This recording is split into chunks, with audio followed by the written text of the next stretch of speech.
Away live. Prup, prup, prup. Welcome everybody to another Break the Rules. I am Left Polyakov, LeftPo on Twitter. We've got Gio Pennichetti, Noah's Hugbox, Charles Khan, aka Mask Bastard, and we are here for another Free-for-All Friday. We may be having Sunny on as well, because I know you guys missed him a lot. He may be coming in later on. But anyway, guys, welcome to another Free-for-All Friday. We are going to be talking again about Satanism, again about, I don't know, Gio, how would you phrase the milieu? How would you phrase the spirit of the times that's going on right now in relation to this little Nas X video? And for heaven's sake, subscribe right now. All the people who are watching this who have not subscribed, subscribe right now. Anyway, Gio, go for it, my man. You mean, how can I describe it?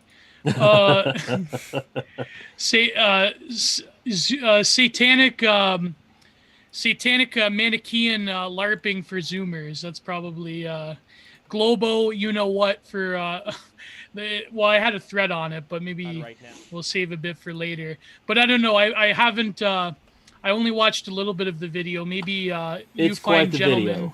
It's You quite should have the seen. video. You should have seen the whole thing, Gio. You should have done I thorough know, research. I know, Yeah, but, so but I- you should- the you should have internet gotten- culture around it is. You kind should have of gotten some more- lube on the side, Right. you know, just in case, just in case you may change your mind about the whole thing, and then just watch Yeah. and observe. And this is the first So- time Masked Bastard is also in. Is that a Mil Mascaras mask or who is This that? is actually a black demon mask. Oh, okay. I there have you Mil go, yeah. Mascaras laying on Very, the table. very Yeah. fitting. Very fitting. And to Yes. ward off the demons, we have our great Mormon guest, John Bennett. How are you, my friend? Great to see you again. And I will ask you what you think about the video as well. But first, let's go to Noah Hugbox. Have you seen the video that we're talking about, the little Nas X? Oh, as a matter of fact, I have. And, As a matter what- of fact, I have.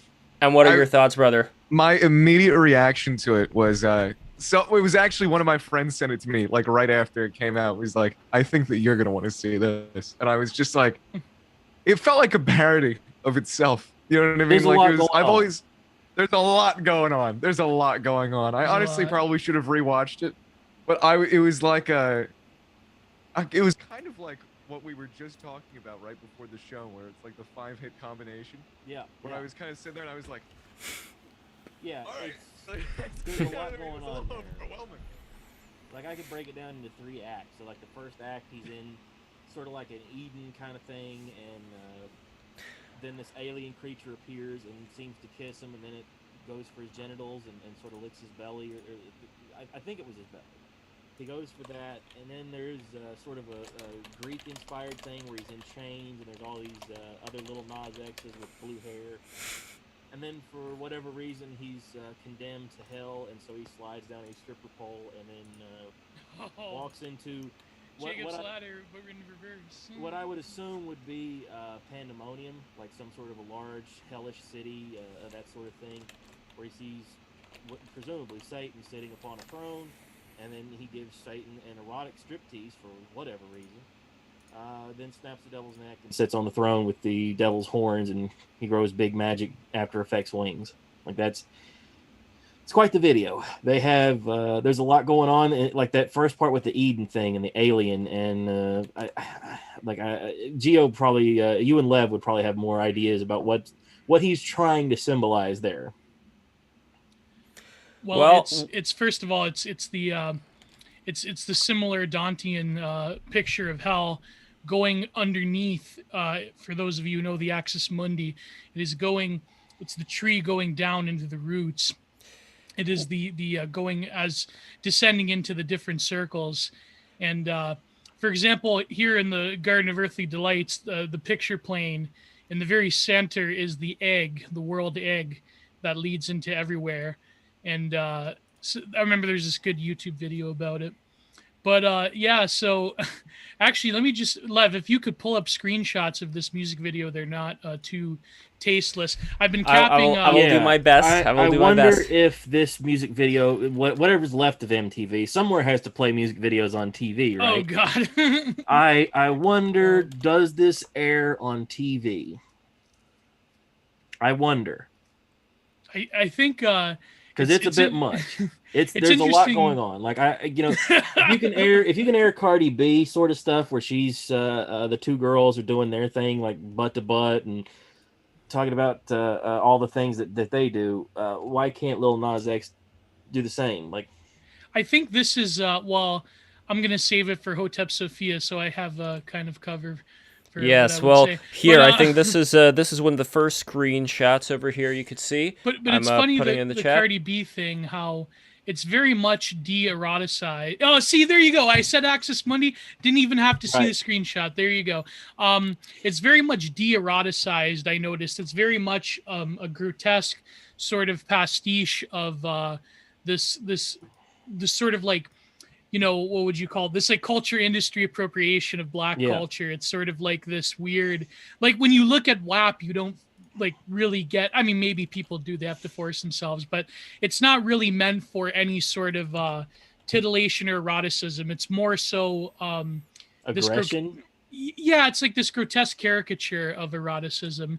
And I think it's like, it's not even for, it's like this weird, like, going against the male gaze or whatever. But here it's different because I think they're finally trying to be using a combination of K-pop stans and like online black Twitter lingo. They're sort of trying to break down the quote unquote aversion to LGBT causes in black culture in America. I think that's, I don't know, that could be a bit conspiratorial. But by the way, I'm glad they got a Yakub in the mix. You got Yakub? Oh my god. Yeah, so what's this fella there here you supposed go. to be, this alien creature?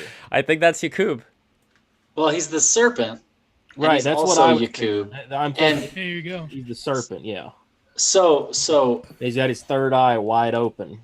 Mhm. yeah, and he's not just so one of the things that the guy doesn't get condemned to hell. First of all of his judges and all the guards are him. So he's being judged by himself. And then he is Interesting. actually invited up to heaven, and the angel is reaching out his hand, and he chooses to go down to hell and have I sex see. with and kill Satan, which is because he's Cain. So in Genesis, the relationship between Cain and Satan is directly parallel in same words to the relationship between Adam and Eve. It's unto you shall be his desire, and you shall rule over him.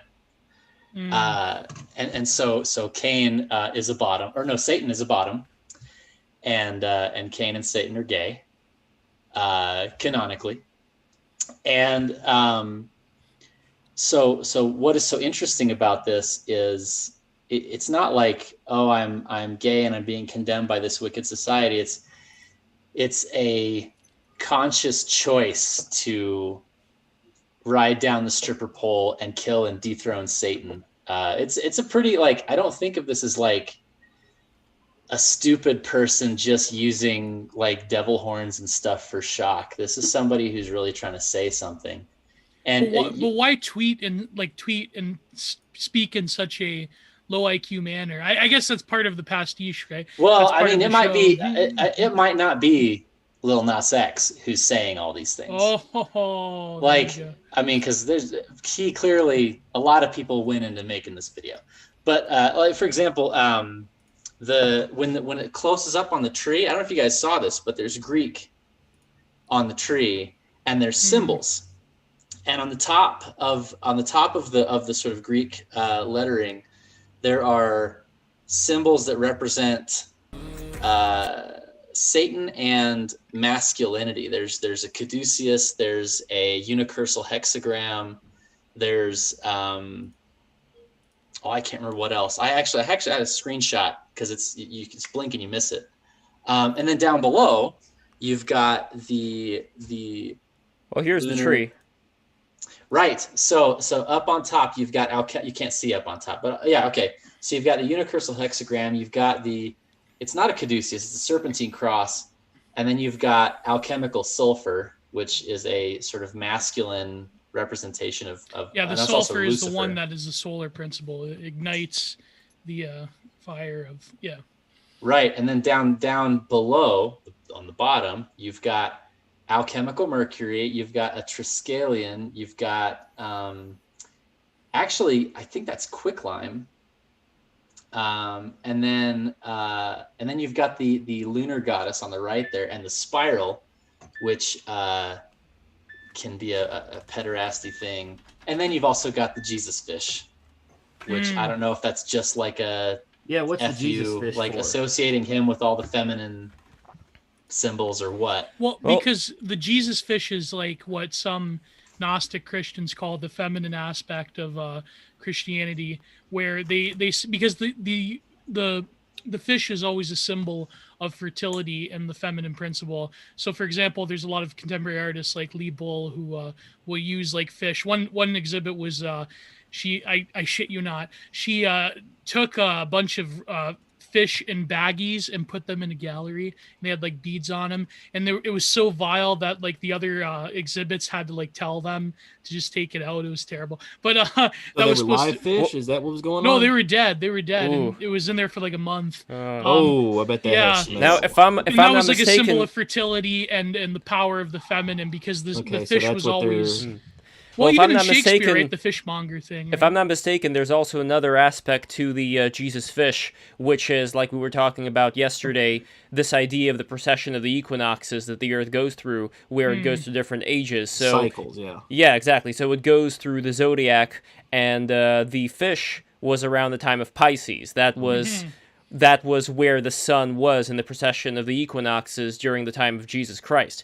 Now, before that, it was in Aries, and before that, it was in Taurus. So you would have examples, let's say, of in the Old Testament, the destruction of the golden calf, for instance. Or you would have in Mithraism, the statue depicting Mithra slicing the throat of the cow, or the bull. So, and you would have lots of bulls being represented in ancient civilizations. You know, the Minotaur. You would have, you would also then have rams represented in ancient Egypt. So, I think that there may be something to the idea of fish being represented as one of these epochs that people live through, and that was like the Jesus epoch. And now we're moving into the Aquarian epoch. Not to take anything away from Jesus, but this could be one other way of interpreting the fish symbol. I wonder how many like religious studies grads they had.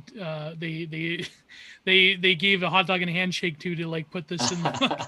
I mean, I was you wondering that say when I saw it. I was like, so much here that I'm not grasping, but clearly there's so much in Yeah, here. what if Lil Nas X himself just decided, you know what, I'm going to study the occult for 6 months and come up with a banger music video. That's all my idea. Could What are the maybe I don't know. Well, it's not just Because the he seems occult. like that kind It's- of guy. It's not just the occult, because the Greek is actually from the Symposium. Right, yeah, that's what I meant. right. Is there's a lot of, esoteric symbols and occultism, like whatever you want to refer to mystical things as mysticism. Is there Yeah. actual sex scenes in this, or is it just implied? It seems very implied, like he sort of twerks on the devil, and He twerks on the Yes. devil. yeah, he's doing like a full like an erotic A strip. hellish I think- lap dance. Nothing I that you think wouldn't that have probably seen comes- on I nothing think you wouldn't have seen on Jackass, where the party boy runs up and does the party boy stuff. He's doing that. Yeah, type- yeah. Chris Pontius, he does the Yeah, part. yeah, he's doing that, but he Um, even goes a step further. He starts doing like the Cardi B thing, where he's doing the wow. full splits and like bouncing up and down on him. Like that could be the millennial writers are getting that from like the first few seasons of South Park, where when South Park used to be good was was like the devil and Saddam. Yeah. Well, that's Oh, why I told you included that. him. That's why I included him in the thumbnail, the original Oh, South that's Park right, demo. yeah. I'm curious what you guys make on, of Saddam, that make me your the bitch. super suit or whatever he's trying to wear there. What's going on with that suit? Do you have a picture, Love, of this suit? I think I know what this is about. Yes, I have a Yeah. picture earlier on. My interpretation of the suit is Oh. this is just my own interpretation. Let's see, yeah, I there- think that the suit is like the armor of Adam that he Yeah, wears. This You're thinking is- that's the armor of God, that sort of thing. This is straight up Afrofuturism aesthetics right here. There's a lot of, I mean, the writers probably just like, I don't know, saw Wakanda or whatever, but this is very prevalent in a lot of, again, in a lot of contemporary art that centers around Afrofuturism. There's a lot of this like taking of armor, but making them into a very unique cyber like aesthetic. Yeah, it looks like Yeah. he could have walked out of Wakanda to go fight bad guys. Which further it furthers my thesis that they had probably a bunch of grad students doing the script writing of this music video. I mean, he certainly got the money to hire a crazy staff after Oh, yeah. the Old Town Road. So I thought you guys were actually going to talk about Yakub's super suit, because he's got a crazy suit too. he's got some kind of text on the front of his. It's like the Mexican dudes have the their last name on the back of their pickup truck. It's like that kind of font. Oh yeah. But it's Cholo font. but it's like illegible, and I stared at that thing forever. I couldn't make it out. But Here. it's, yeah. See, All there right, it is. let me enhance and see what he's got. It looks there. like it says titties, but I It can't- really does. Oh, it's either it's like Attila, maybe Attila. I'm thinking. No, Lilith. that's an A. That's an A before the S. So Attila. Could that be Lilith's? Oh, that could be something. Ah. That could be some kind oh of. yeah, it's like Because in alchemy, that's also a theme of the androgyne. A lot of symbolist painters as well. They talk about the holy androgyne, which is this trans. Not like I don't mean trans in like the modern identity definition. In the sort of alchemy, there is this union of opposites through the masculine and feminine, and they have both this androgynous appearance and this ability to transmute the sort of sacred energy through the process of alchemy. So Yakub is probably like his Lilith figure of like the proto Eve, but now proto Eve is a black trans person and of color, and therefore Yakub is guiding Little Nas into hell as a sort of going through the passage into total Sodom. And Yeah, 'cause he- cut that out. We're gonna cut that out. I didn't say that word. Yeah, but, so the Yakub kisses him and then sort of like yes, kisses down his body. The kiss is the seal of the sort of the transformation of Little Nas. well, kisses are supposed to be pretty important in Catholicism back in the day, right? Wasn't there like a sacred kiss? There's the Judas. Oh, that Think it's about probably the Judas kissing kiss. Jesus. It's probably- Like that was the yeah. big one. It's the Judas kiss, probably. Right. But And, like, yeah, look at but the his- Judas kiss is His lips are all delivering. cut up in a weird way too. Like, Yeah. what's going on there? It's delivering Nas into this lower reality of embracing this Satan LARPing. So Now, as far as the original suit, the one that Little Nas is wearing, I don't recall whether this is in the Bible or whether it's in derivative works, but there's some kind of legend talking about how later on it was Nimrod, King Nimrod, who ended up inheriting the suit that Adam wore. oh, there you go. But can I ask you guys something? Maybe Noah, maybe you know. It is like it seems to me from my perspective that Little Nas sort of came out of nowhere, but is he like an established like hip hop rap or pop? I guess pop. Oh, I guess Lil pop figure. He's an The established. thing. Oh, what'd you say? He's an established meme king. He knows Yeah. meme culture. He It knows was- how to work the internet. That's Lil Yeah. Nas X's big claim to fame. Is he understands how to ride trends, how to manipulate people, how to work people. He's the showman. Like he's an expert showman. Really knows what he's up to, and certainly Kinda got a like lot the of people same- going. Kind of like the only thing that I can relate it to is it kind of occupies the same cultural niche as perhaps like the sort of Elon Musk tweeting thing. Oh, You know, where yes, it's like this that sort of could- like, oh, I'm rich and huge, but I'm also a meme lord kind of Yes, thing. Like, yeah. oh, I'm just Mhm. like, yeah, one of those things. Makes it like more approachable to the culture, I would say. Would you say like Tyler the Creator's kind of like that, or was it more? Kind of like an early version. Yeah, I sure, would say yeah. he's certainly in that wheelhouse. And did he start Definitely. off as like SoundCloud rap, or what was his thing? He started I off don't as know. like, I mean, so he sort of, before he was famous, he was like a Nicki Minaj stan account. That's where they found those Oh, the there pederasty tweets. Oh boy, I didn't know about he's the pederasty tweet. Talking about he wanted I to didn't nail know his, about it. he wanted to nail his like 3-year-old nephew or something, and he did it under his. Oh, God. Oh, He did it under his God. And Nicki he's Minaj not stan canceled, account. obviously. Oh, guys, He's- like No. I can't show a lot of emotion with the mask, but holy shit, I'm trying. Well, so wait, Well, where are the Nicki original Minaj tweets? has Just so we, weird things. just Can so we we get aren't. screenshots of that? Wait. Oh. Yeah, just so we aren't talking out of turn here. Yeah. Where can we actually find this to be the case? Because that's well, you got it. So What if he's not a fan of Nicki Minaj? I mean, I'm trying to figure out how to tell you. I'm trying to figure out how to tell you how to Google it without Googling like I want Yes. to nail my 3-year-old nephew. Nicki Yes. Minaj Stan account. But if you use those like keywords, you'll find it. I mean, it was going around a couple days ago, but If I had my man Tom here, Tom would be on its ass. He would have it and pull it up. Hi, Tom. I think like Jamie, pull up screen. Yeah. Jimmy, pull that up. But that I up. think it's weird how because Nicki Minaj has a lot of like satanic Yeah, very stuff. similar. Yeah. I mean, I know this is like total Mark Dice. Like Nicki Minaj has the satanic symbols and Well, she did the full. Was it the Oscars, the Grammy? She did like a full Exorcist dance. yeah, Like, and that she was- had an alter ego called Roman. I want to say was that it? something like Roman. that. Roman Reigns, I guess. Yeah, she's actually secretly shouldn't- I Roman shouldn't s- Reigns. I really hate that WWE like pushes Roman Reigns and like people hated him because Roman Reigns is actually a good dude. He is a Catholic family man and he's Yeah, a good guy. I hear nice things But- about him. I've been yeah. enjoying his heel run, like the one where he beat the living dog shit out of his cousin. Like that was a good Oh, one. that was good. Yeah, that was good. That's good. Oh, sorry. Stop It's good talking about stuff. wrestling. It's gonna be here for. By the way, an hour. Philip Daniel, in talking about the Montero video, says, "Stop consuming this crap." LOL. Yeah, I didn't know he turned heel. By the way, that's crazy. That's Well, you aren't they know, pushing Rey Mysterio's son? What's his name, Dominic? Or- There's an attempt to try to establish him here lately. Mm. Like he's been doing stuff. So what else we got in that first section of the music video, boys?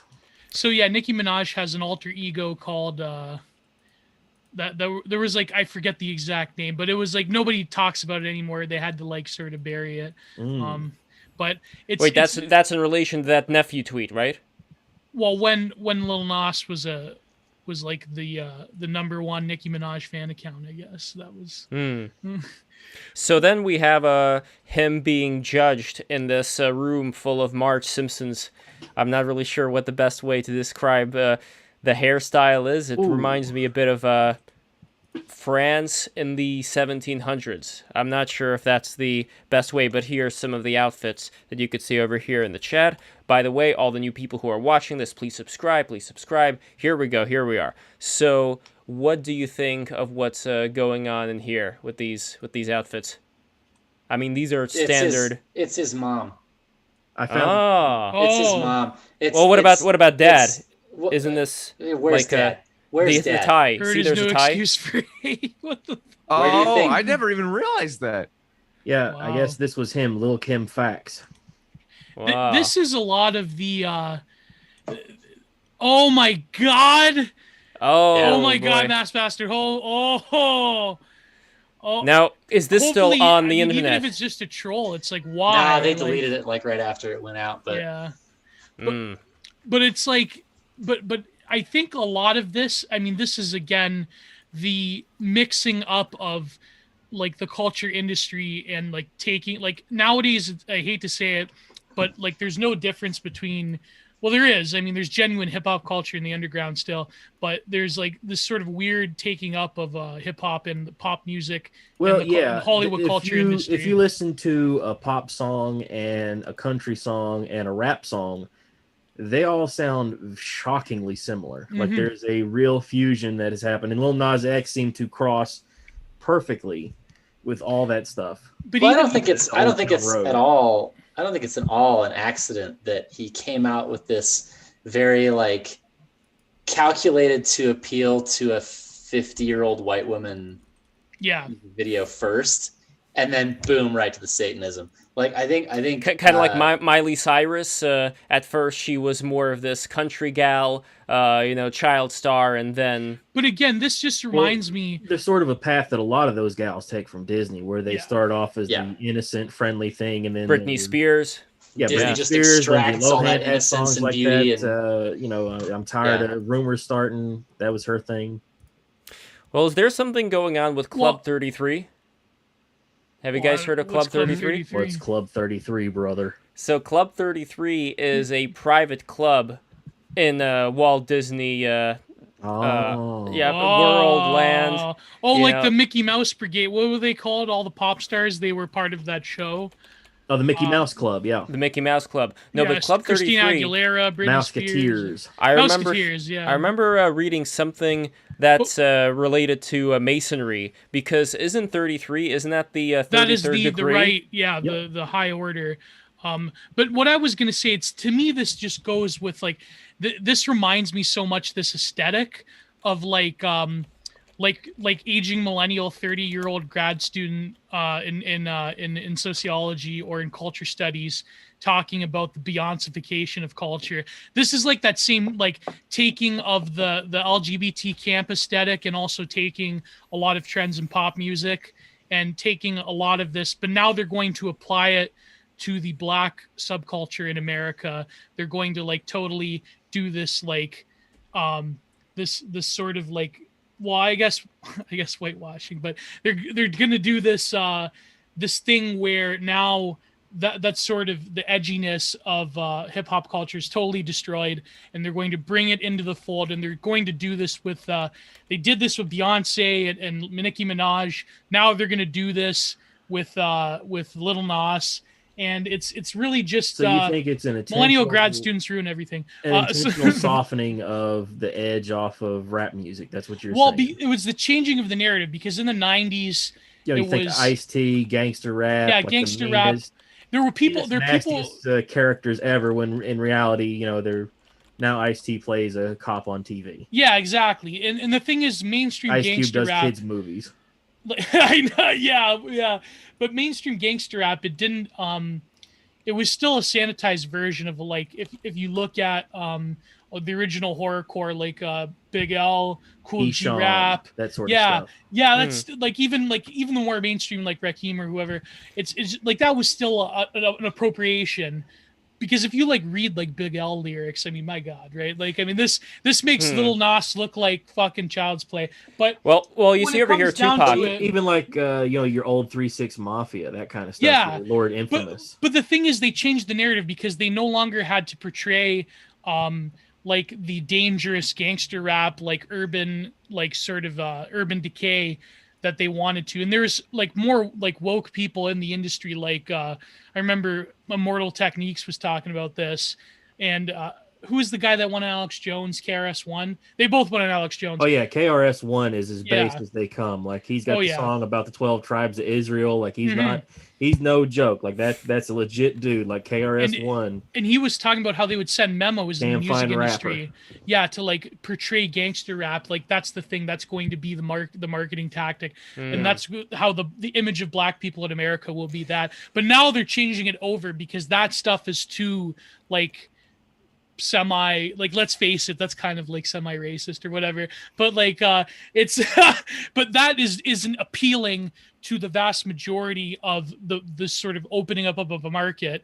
Now it's like they're going to take that Black culture and they're going to throw it into the meat grinder of the culture industry, but therefore they have to destroy those sort of dissident elements, because like, let's face it, a lot of those old school gangster rappers, a lot of them have pretty woke, like, I mean, what we mean by woke, a lot of them had some pretty fucking like solid beliefs. Like a lot of them, well, think of red pill beliefs. A lot of them, believe it or not, a popular book in prisons.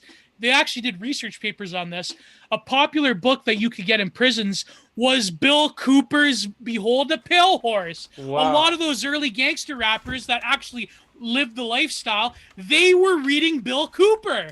Now they have to totally destroy that. Sorry, I'm just ranting right now. What is that book? What is Behold a Pale Horse. It's a book that talks about the New World Order, I believe, things of that nature. Oh, okay. But what's interesting to me is that Tupac, Tupac named himself, Illuminati. No, what was it? He was Machiavelli. Machiavelli, yes, thank you, Machiavelli. Yeah. He released the album Illuminati, 7 Day Theory. And here, this is a 17-year-old Tupac, and I want you to pay attention to his gestures here.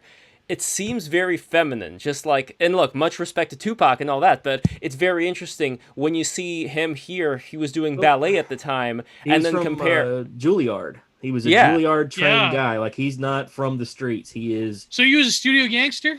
Yes. Yes. Oh my God! He was I in never his knew mother- that. I thought he was his mother, legit. by the way, Gio, you remember his mother, Afeni Shakur, in the That's documentary? They were right. talking That's about right. her. His mother was a Black Panther, or Yep. Yeah. Yeah. yeah. But But he then who himself knows was if not they really may have that guy. Like he This claimed is why to Biggie have. is more legit. Because Yeah, Biggie I was gotta always side more with the legit. fellow fat guy too. So it's, 100%. 100%. East You know. Coast. But then I 100%. wonder if his mom had this whole trial that they had to go through, and they found out that many of the Black Panthers there were hired by the feds. I wonder if she may have also kind of been taken in at a certain point. Do you think in relation Tupac's to- mother glowed in the dark? At a certain Oh, point 100%. afterwards, maybe? I mean, oh, you think 100%, No, John? all those What guys. if All Tupac those glowed in guys the did. dark? Yeah, they probably. I'll say did this that. about Tupac: he was in the only movie that Dan Aykroyd ever directed, which is Nothing But Trouble from the '90s with Chevy Chase. Oh, that's so good. I love that Yes. movie. He's in the movie with the Digital Underground. For whatever reason, they had the Digital Underground in there sing a song. Wow. And Tupac That's looks crazy. like he's like 17, 18, like he looks so young, and he's in the movie singing the song as they're dancing around in the courthouse with Dan Aykroyd wearing all the crazy makeup. Wasn't he in that other movie though with Gabrielle Union? What was it called? Poetic Justice. Yeah, When she was hot in the '90s, man. he Oh, did God. quite a few movies. He did. She did Neo Ned.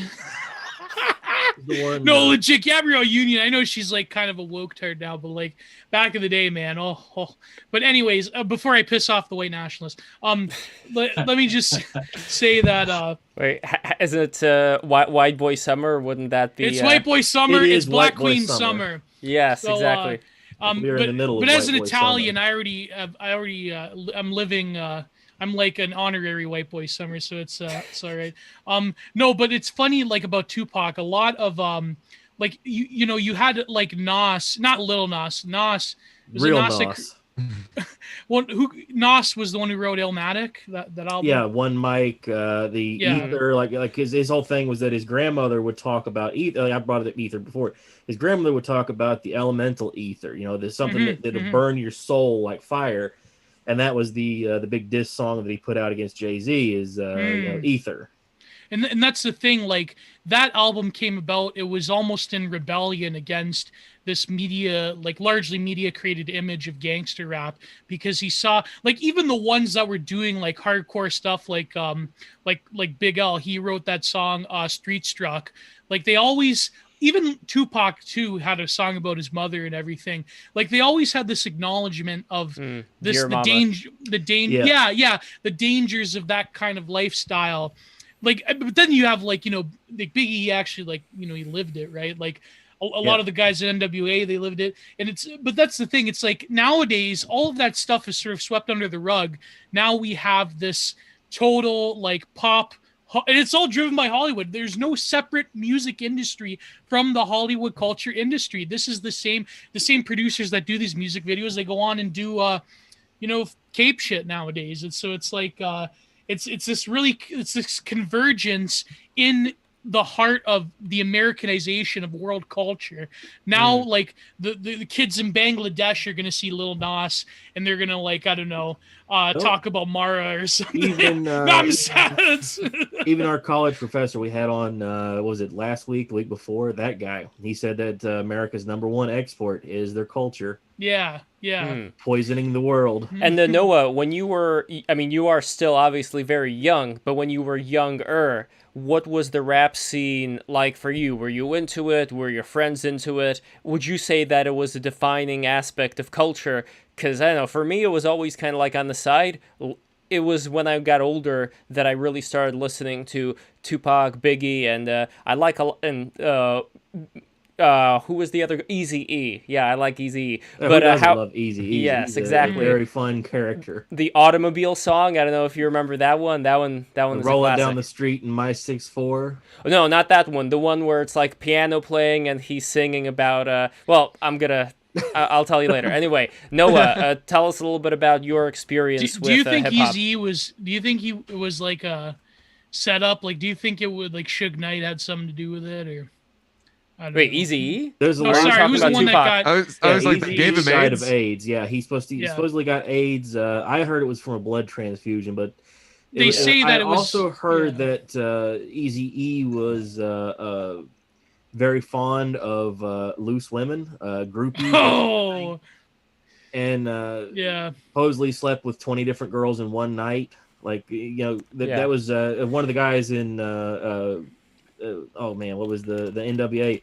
They said you know, that they would compete to see who could get the most, and Eazy-E come in one day and said, I got 20 in one night. Oh, And it wow. Well, That's here's still here's the Flair lyric numbers from right there. here's the Yeah. lyric from But there's that Eazy-E's conspiracy song. that Suge Knight yeah. injected him, but that's Ooh. like a conspiracy. Who knows? Well, this That's one like- is a That's like CIA right there. That's amazing. Yeah. Getting that deep. Oh my god. Well, we had comments over here in the chat also talking about Tupac being offed when he started to rebel against his handlers. And also Super Iron Bob, $5. Thank you so much, Super Iron Bob. He says, Oh. what about K-pop? But before we get to K-pop and also Noah's hip-hop childhood, I want to read the lyrics of Give Me That Nut by Eazy-E. Oh, Cruising- okay, here we Now go. for a dramatic Give me that reading. nut. Give me that Cruising- nut. Cruising down the street in my 6'4". It's like that and it's like this. I took her to the pad and we started to kiss. Now my dick's on hard, you know what I'm thinking? Took the panties off and the pussy wasn't stinking. Pulled off my drawers and we started to begin. Now the pussy's wet so my dick slides in. Oh Heidi, Heidi, Heidi, you ho. Riding from the back so I'm pumping kind of slow. So fee, fi, fo, fuck, fum. She's crashing on my back. Oh here she comes. Now I gotta get a nut, gotta get it quick. You know, because I love this shit. So give me that nut. Give me that nut. Give me that nut. Give me that nut. Okay, back to the fucking basis. You got yours and mine. I want you to taste it. Open wide, no, don't you waste it. Oh shit, all over your face, kid. You know one thing. You know Face, me. kid. I like the slang. That dick, you know what? So roll over, girl, while stick it in ya. But I'll trade it all while riding that ass, scream and shout. My name is the same, just another pussy that I have to tame. So, Ooh. okay. I'm not gonna say the rest. You get the idea. But there we go. That was Never my would've rendition of Give Me That imagined Nut. That was what we were going to do on Break the Rules. That's First how inspiring. that's how hard we've broken the rules. So anyway, Either way, Noah. a beat on top of that. Noah Beat on was top of that. Oh, was somebody somewhere will pull that clip and turn it into put the backing track under it, and there it is. They're I want it so gonna bad. do that, yeah. I want it Oh so my bad. god, what have I done? All right, Noah, your hip hop story was Give Me That Nut. Was that one of your top 5? Actually, that was not in my rotation. It's funny that you brought that up because when I was a kid, that was definitely like especially like I'd say probably from the time I was like 12 upward. That was definitely like the dominant thing that everybody was listening to was hip hop. And it wasn't even like the classic stuff from like the late 80s, early 90s. It was mostly like shit that was coming out like then. And I just call a rebellion or whatever. That wasn't really my thing. I didn't really start getting into hip hop until I was like 17, 18. Really. Yeah. It was always like 90s stuff. It was never like the stuff that people were listening to when I was growing up. Eminem was huge when I was a kid. Yeah, Eminem was. And that was Yeah. never could bring myself to get into Eminem. It was always every single fucking Modern Warfare 2 game somebody I knew in middle school was playing that shit over their Yeah. mic and shit like that. But no, it was definitely a dominant cultural force when I was a kid. I mean, And do you think your family had something to do with your musical tastes or certain friends that you had, or what determined your musical taste? it's funny because I didn't get into music at all until I was in 7th grade, and my English teacher showed us Just by Radiohead and had us interpret it, like the music video and everything. And I was like, oh, there's meaning. I get it now. And then I got really into music. Had definitely an impact on it. But my dad loved everything. So it's kind of like, I just kind of found shit. And also in that age of like pen and shit, so you could just get everything recommended to you basically, algorithmically, which is of course one.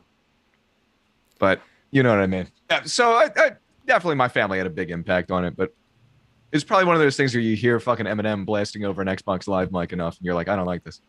Oh god, yeah. See, you Zoomers, you don't know what it was like back in the day with Xbox Live, playing Modern Warfare 2, having just like a little like having like a 12-year-old just like slamming F-slur, N-word, gamer word. Oh my god. See, back My in friend my used to Those are do the this all the days. time. Back in my day, we would hang out in these very seedy arcades, Well, you'd be playing Oh. Street Fighter, Mortal Kombat, Primal Rage, like all that sort of stuff, the Area 51s. And the jukebox would have on the wildest, most uncensored music possible, and at a absurd volume. And then I think then for when us, Massmaster was young, at those arcades, you'd stand by the edge of the arcade, and an old creepy guy would give you a few Never mind. I don't know how they do things in Canada. Yeah. Canadian arcade season is a little rough. Well, it's probably because of those arcades that maybe Midway kids Niagara were. Falls, man.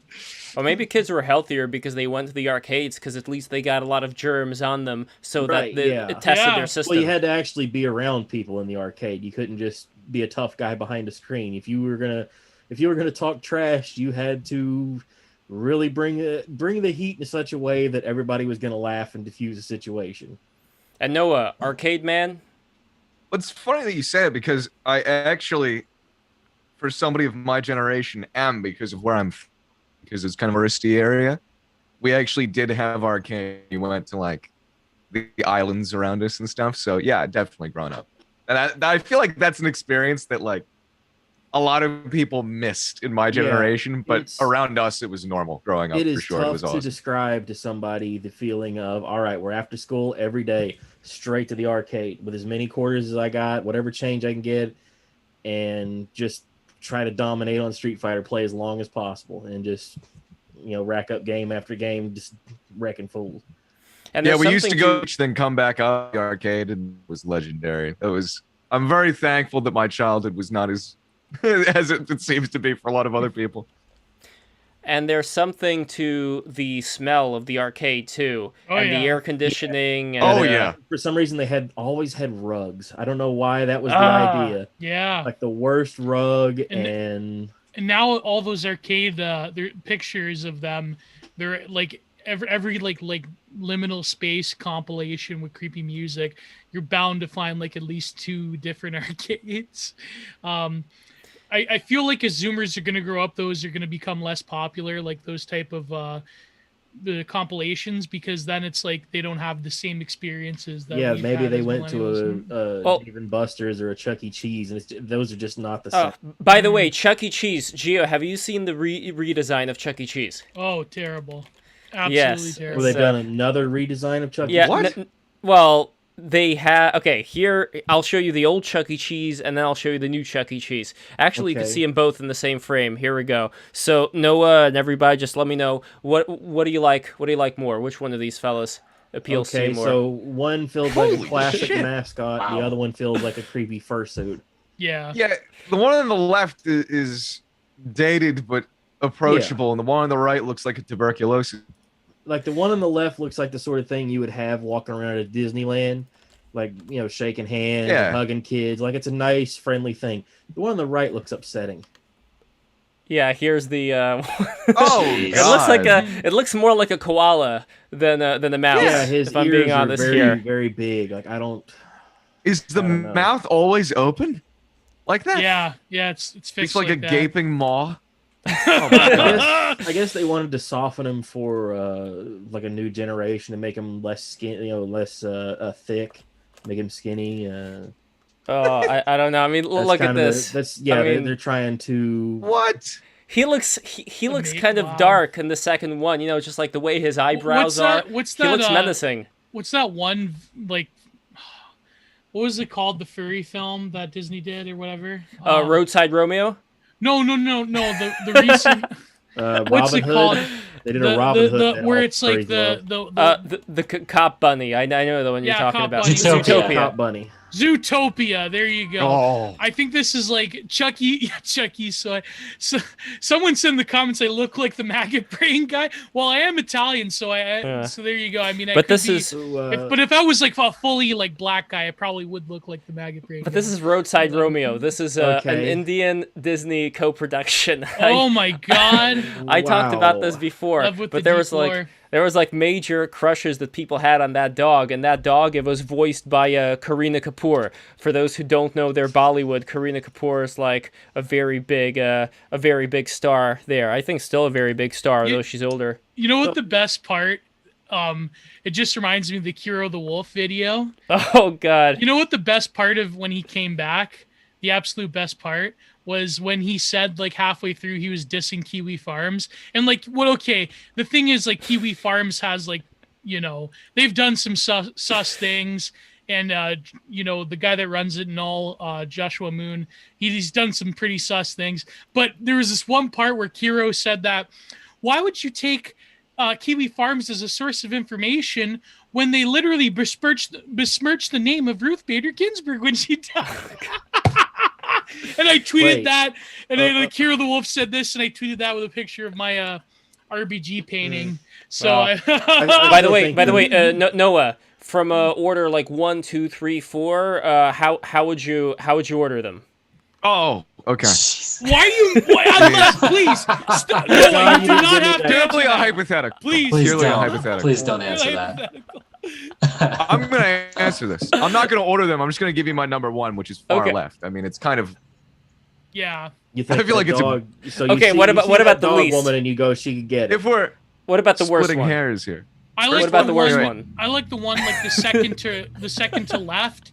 It's kind of like the Becky of the group, I guess. I was gonna say Remember. the second to the left. I was gonna say the second from the right. I'm like, nah. We started off. Yeah, this second to the right's conversation kinda- talking about. Maybe I just like them tall. I don't know. Talking about. Well, the guys, it's been fun. Degeneracy and satanic symbols. And now we've somehow Lev, gotten please into stop. this. By the way, speaking of anthropomorphic animals, at 7 o'clock I'm going to be doing a Pokemon stream on my own channel, and I'm going to promote that right now. So all you guys who are watching this, subscribe to my channel as well, because we got to grow that thing. And anyway, yeah, look, I'm not a furry. Furries that I'm just not a have, furry. I'm not a furry. No, I know, but you know, they just have like the mask and like the paws. It's like, and they have like normal clothes. Isn't that kind of like a cop out? Isn't that kind of lazy? I don't know. Yeah, you It's think they wanted to spend $1,000 on the thing, but they couldn't shell out another grand for the suit. I get wasn't the aware fuck outta until here. maybe a few years ago that girls were into it. I thought it was 100% dudes. You mean male to female? No, sorry. No. I mean actual women. Actual- There are actual women who are into. I mean, I'm sure there are Wow. the male to female, like different strokes for different folks. I consult the Blanchard typology for this. Why women? I think there's some kind of weird like some weird kind of like feminine energy, like some kind of occultism going on. Like it's like instead of crystals, they become furries. I don't know. That's kinda weird. So back to the Lil Nas X thing. Like, what's going on with him? So you posited the theory that he's putting himself on trial with all the Greek imagery of the chains on him and all the women. And you said somebody said, I think it was Gio said it was his mother. That was what that was supposed to. No, that was Bennett. Yeah, it was me. It's him and it's his mom. It's his mom inside him. It's his mother's voice in his head. But could it be?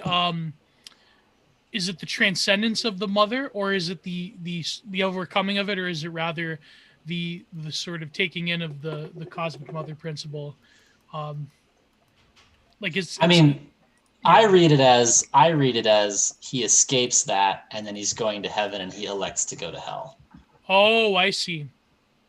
Because I think like there could be a deeper thing going on there than just like the edgy fedora, like fuck you, mom and dad. You know what I mean? Like I'm gonna be a Satanist now. I think maybe it's like taking in of the matriarchal principle.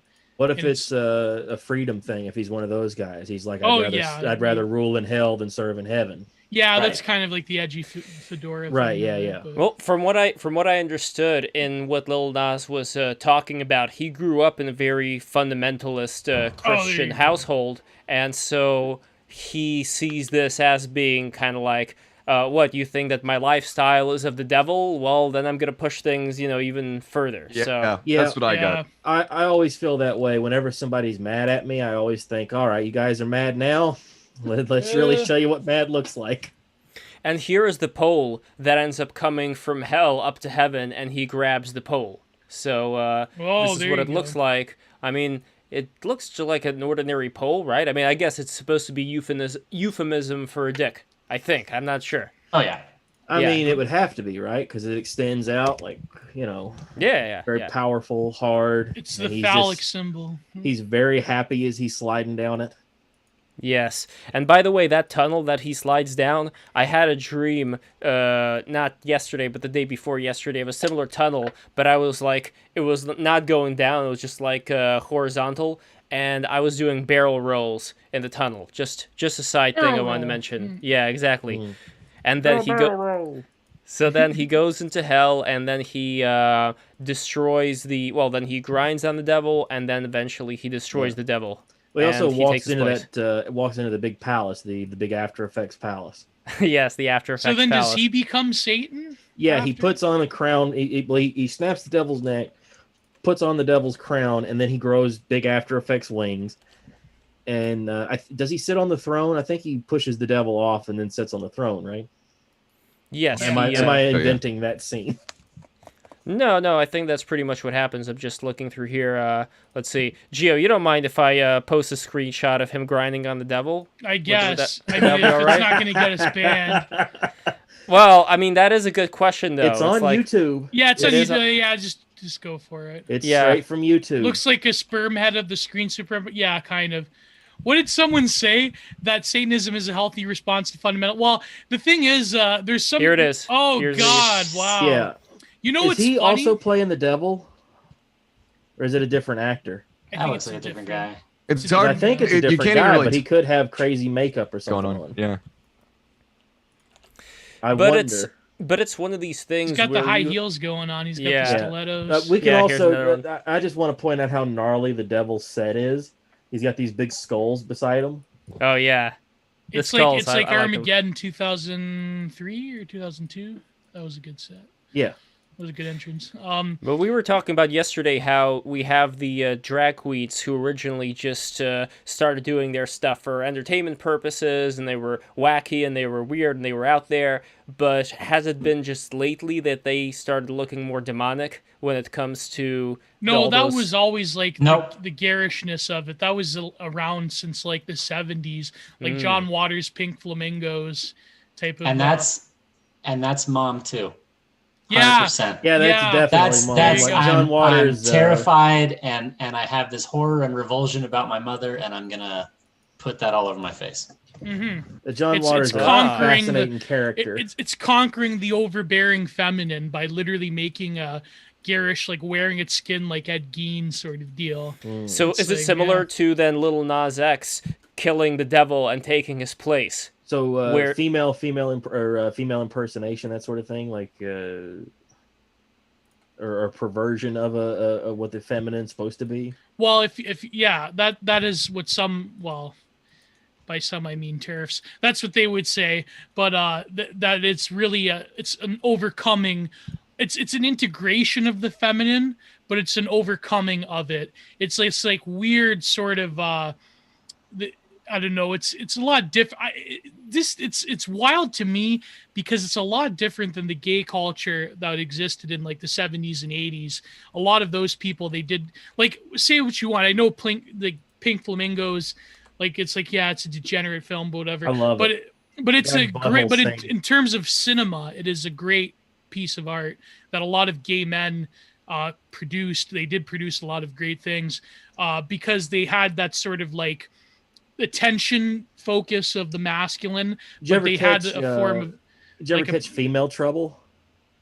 Oh yeah. I Female Trouble is even crazier. It's an absurd movie where at one point Divine runs away from home as a teenage girl, and then in a junkyard, Oh, yeah. he's met by himself, who then proceeds to make love to himself, and he becomes pregnant with his own child, which he then raises in like a gilded cage. It's an insane movie, and I think Yeah, he that splashes movie the was kid like a with total acid. acid trip. Yeah. Yeah. Just hella regular people. Just like you and me.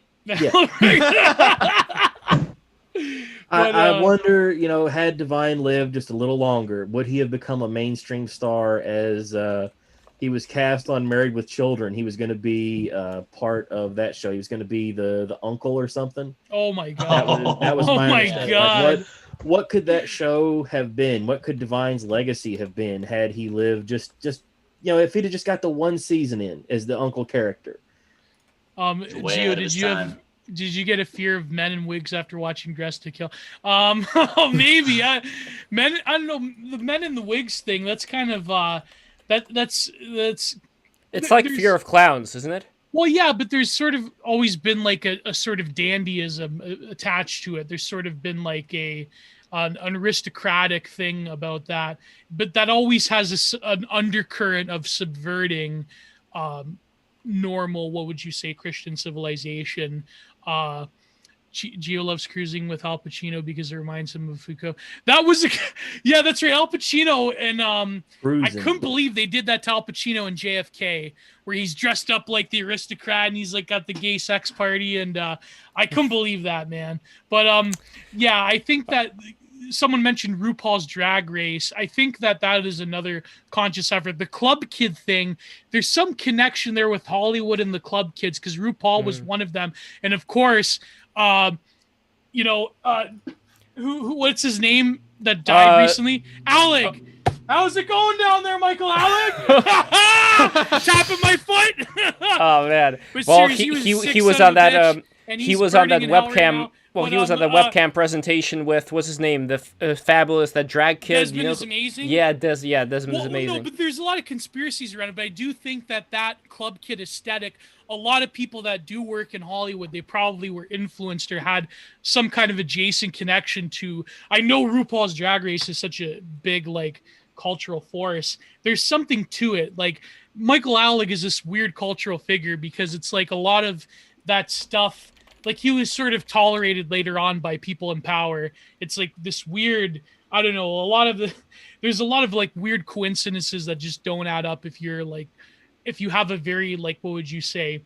If you have a very linear view of the way things are created organically in terms of culture, a lot of this stuff does not make sense. Like, I mean, playing like Divine was sort of, a lot of the gay culture in the 70s was different because it was an organic creation of people who felt a sort of exclusion from society. But nowadays, it seems that a lot of pop music that is embedded with the Hollywood culture industry, a lot of it's like, I think they're consciously aware of the fact that people meme on like this, Illuminati, Jay-Z's part of the Illuminati. I think they're aware of it, so they have to meme it even harder. And it's like this weird, like, postmodern ironic gaze of like, while the audience, they think that we worship Satan, might as well just worship Satan now. Yeah, like, so you think it's a snake eating its own tail. Yes, exactly. Yeah, it's like the one Korn song, F slur, self-fulfilling prophecy. Yeah, exactly. And so I think that, like, if you look at the way Lil Nas has like gone after people on Twitter, like, didn't he get involved with some politician? They had like a tussle, and it's like, it's very much these Zoomers trying to LARP the Gen X like culture war. I had this in my thread. If you could post my thread, love. It's very much them trying to LARP this culture war of like, we're gonna get these fundamentalist Christians. Look how bigoted they are, haha.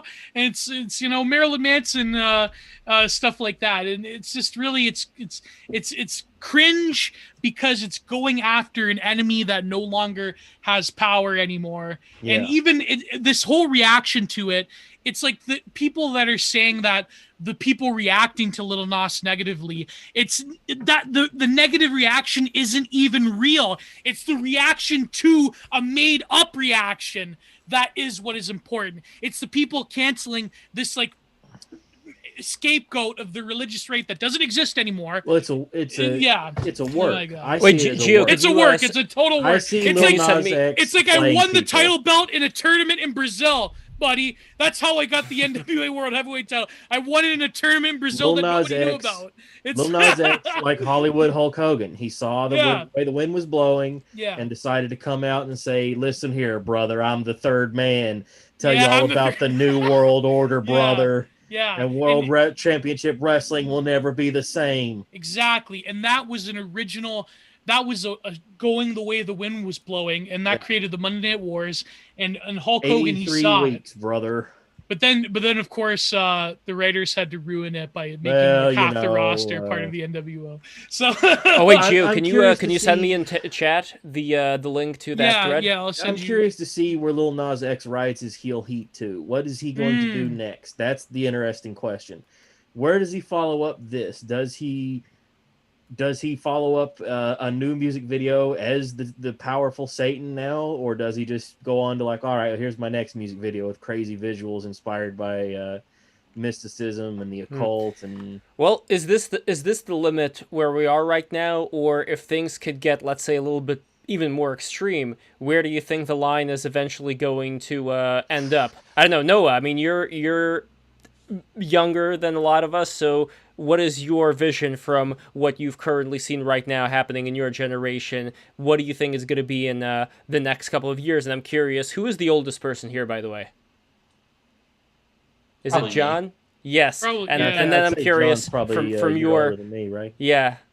I'm curious from your perspective as well. So, Noah, what do you think is going to be something that's going to make this little Nas video look like, I don't know, like Gone with the Wind? Or I don't know. I'm trying to think of a movie here that's, it's very... Old Yeller. Old Yeller, that's it. Yes. Yellow. Like what Sick reference, comes bro. along and makes this look like the easiest, most nice thing in the world? I actually at that quite a bit where I was like, where does it go from here? And I really just can't place it because I know it's going to keep going. I feel Full like my brain penetration, maybe just right? doesn't work that way. Oh, yeah, probably, honestly. It's just my brain really work this way. But to me, all those sort of like just tired everything is just so inherently cringe to me that seeing that come out and nobody thinks it's cringe, like, it's going to keep going. I don't know. But what would be the excuse? I'm always surprised. So I'll let's put it say, that for way. example, let's say they have penetration shown on Disney. What would be the excuse? How would they justify it? Well, Mr. That's Rogers. something I'd never know, but they'll get there. They'll They'll get there. They'll find a way. Well, this, Harlan like- Ellison. Yeah. Harlan Ellison wanted to produce. He worked at Disney for one day. He was a famous science fiction author. Wrote a bunch of Star Treks, that sort of thing. Some very good. I have no fiction. mouth and I must scream. I have no mouth and I must scream is Mhm, probably the one he's mhm. most known for now.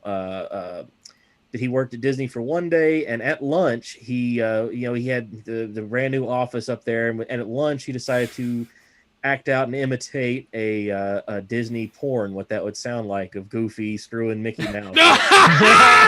Rule And- 34 before it existed. Yes, yeah. and he was doing so enthusiastically, holding court with the boys.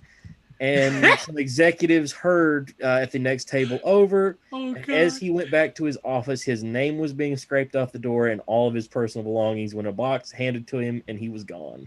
Oh, wow. Like half a day at Disney. Nowadays, Disney, they'd worship him. They'd like find a way They promote to him. yeah. promote him. Yeah. But I also know for a fact that Disney keeps all sketches and artwork that their artists draw. So that includes adult images. So there is a Disney porn archive. wow. That's I've real. heard about that. Well, I do know There's one. like the Little Mermaid. There's like dildos and stuff. Oh Yeah. yeah, the dildos. And Well, I do know one, and I'm not going to say who it is, but I do know one Disney animator who ended up drawing Rule 34 of a show, not a Disney show, but another show that he worked on as some of the characters there. So, and it was discovered later on. And I wonder how much, I know that, who was his name, Tezuka. After Otomo Tezuka died, his daughter discovered a whole stash of Rule 34 that he did, like furry anime Rule 34. Why? No way. Why are they fucking like?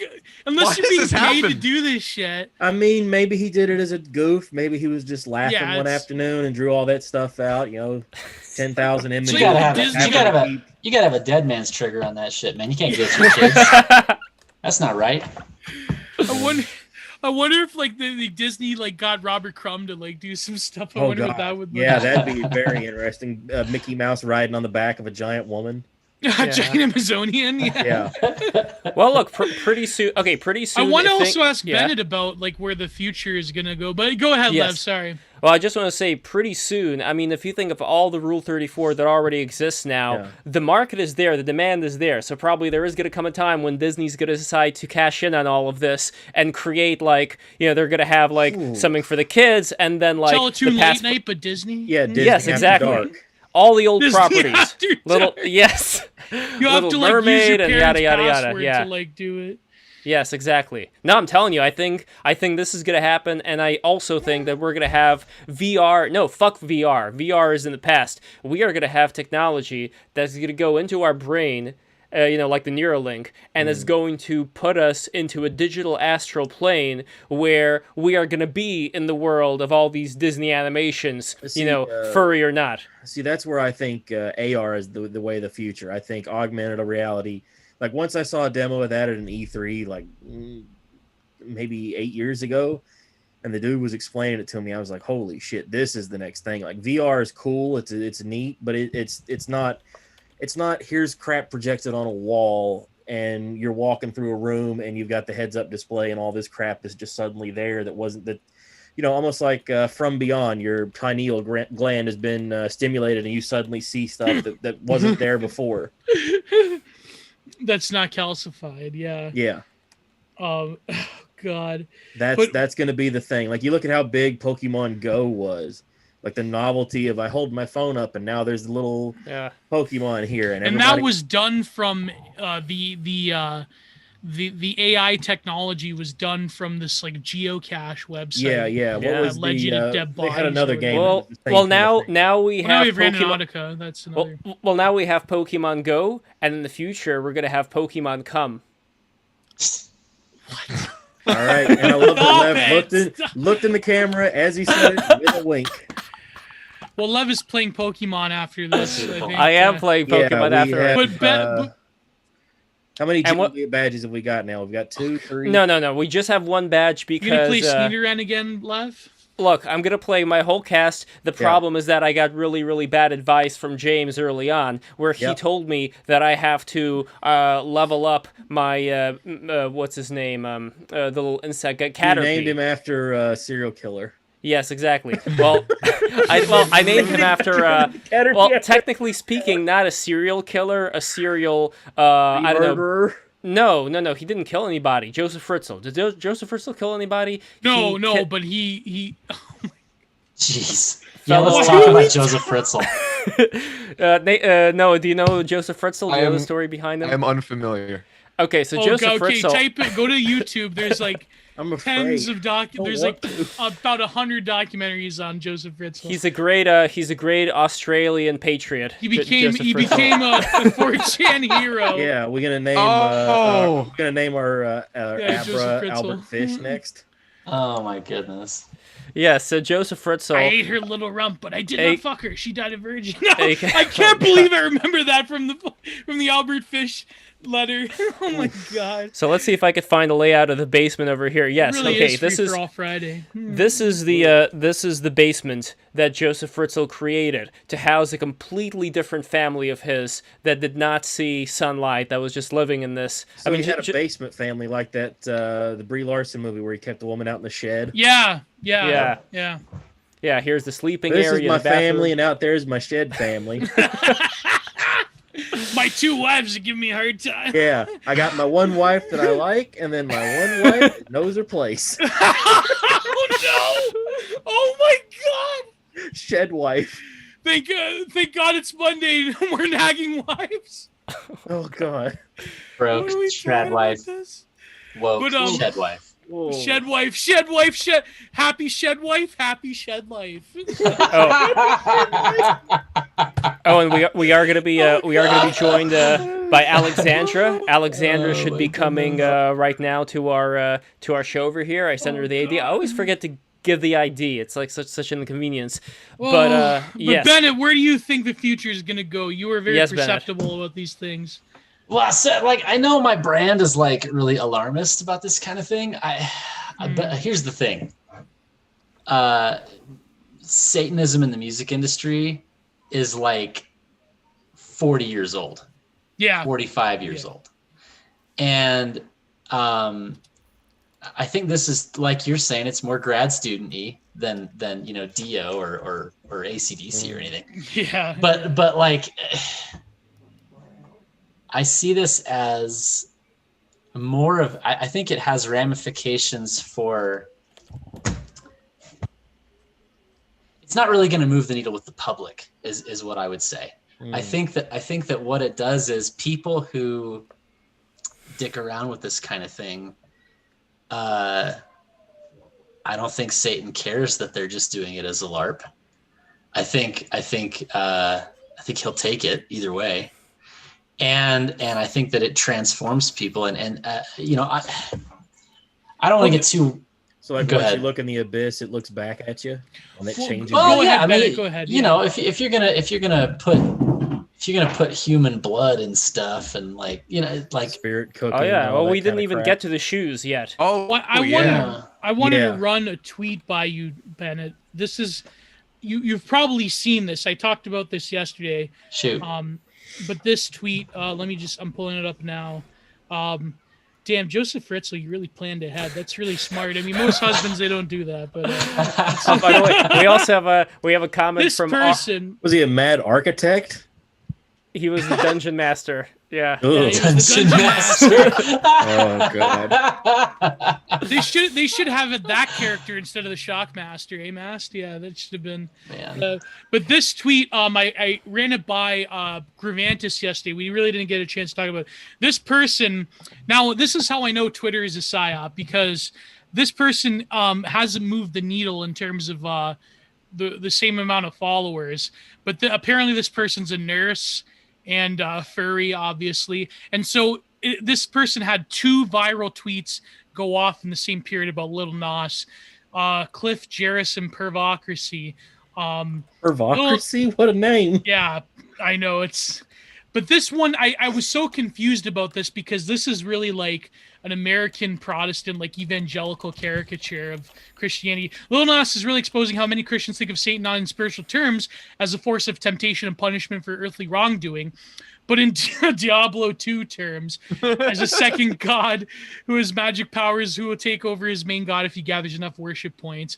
But that's the thing. It's almost like that. I said this in my thread. It's almost like they want to do this. They want Satan to gather enough worship points. And it's really like, the thing is, like, when it came to, like, in the 90s, you had like metal or whatever, like, you know, for example, Slayer, okay, the thing is, Kerry King is a total fedora tipper, like caricature, and he's like kind of an edgelord, you know, whatever.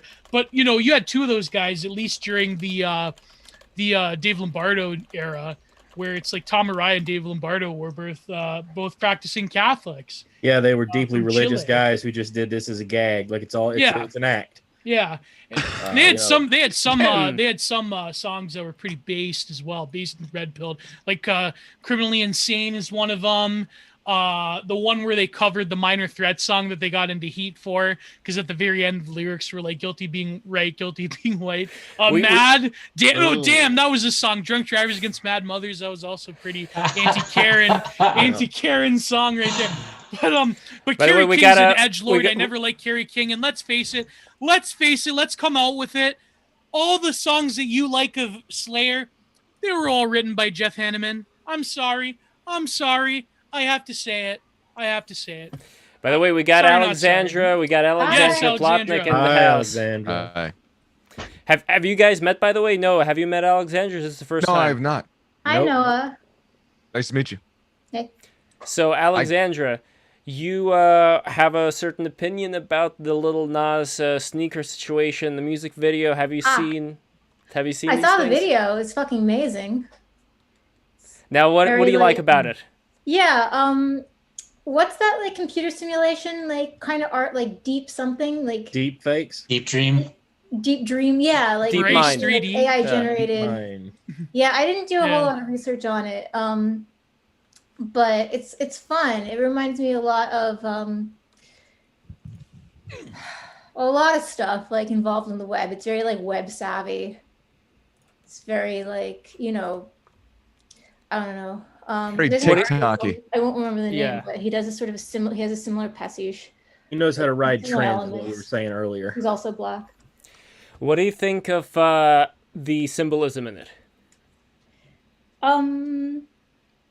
It's pretty rich. It's like the Garden of Eden, you know. Little Nas is like, he's Eve and Adam. He's there to like tempt the serpent. And yeah, he gives the devil a lap dance. And don't we all want to give the devil a lap dance? Geo. I mean, that was an aggressive lap dance. was. It was. Go back to me. Oh my God. Gio, Oh do my you want to God. give the devil an aggressive lap dance? You ever lap dance? with the devil Especially in if the it's pale just moonlight? like Diablo 2. I couldn't Yeah, get over that yeah. line. I was Yeah, laughing for worship talking about light. religion through the lens of Diablo 2. Yeah, big Oh, Blizzard boy. fans. And we also have over here in the chat our Wait, good friend. Blizzard did Diablo? Yeah, Blizzard was Yeah. Diablo. Oh, wow. We have Intelligence Absent, our great friend Intelligence Absent. He is writing from a mental ward. He is in a mental ward at this moment, and Oh, he is yeah. writing from the mental ward. Oh my God. Word up. And he says, somebody in the psych ward disappeared. They just went missing. That happens all the time, actually. Yeah. That's Oh, yeah. man. They apparate. Maybe it's like Transcend. they went back to their home planet like Poochie. No, legit. There has been some pretty gruesome stuff that has happened to psych ward patients. There's this Canadian short film, kind of like about that, but it's real. Like there are, especially like in a lot of third world countries, there is like after the Soviet Union fell, a lot of those psych wards they did some pretty horrific things with their patients. But no, I mean, wow, that's crazy. He's Intelligent Absent. He's a good friend of ours on the show. He's tweeting from a psych ward. That could be some weird kind of like if you like had some kind of, we could do something kind of like, what was that one black metal band that recorded psych ward patients? Had the artwork. Stalag. Yeah. Well, we could do that. I mean, we could do that. BTR, we could do a live stream If from someone, the psych ward. please, someone go to Ireland and hoop. If you know that term, hoop. Yeah. Intelligent Absent a smartphone. No, so there's we no can need. come- He's already typing from the ward. He's got Yeah. internet wow. access. Somehow it's been suitcased into him.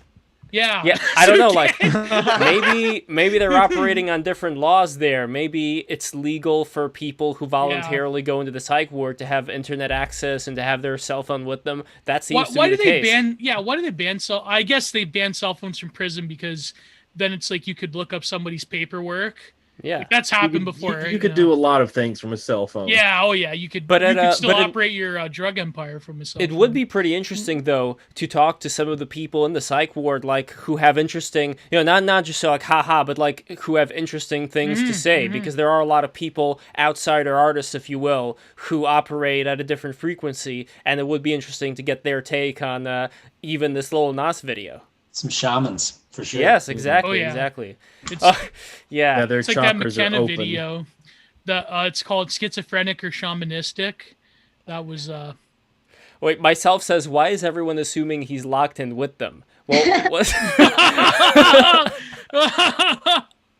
no, but what's the alternative here? If you're doing it Dude, from I've the been psych watching ward, some there? Yes, I Oh, have been watching Wes Watson. I'm an avid Wes Watson fan.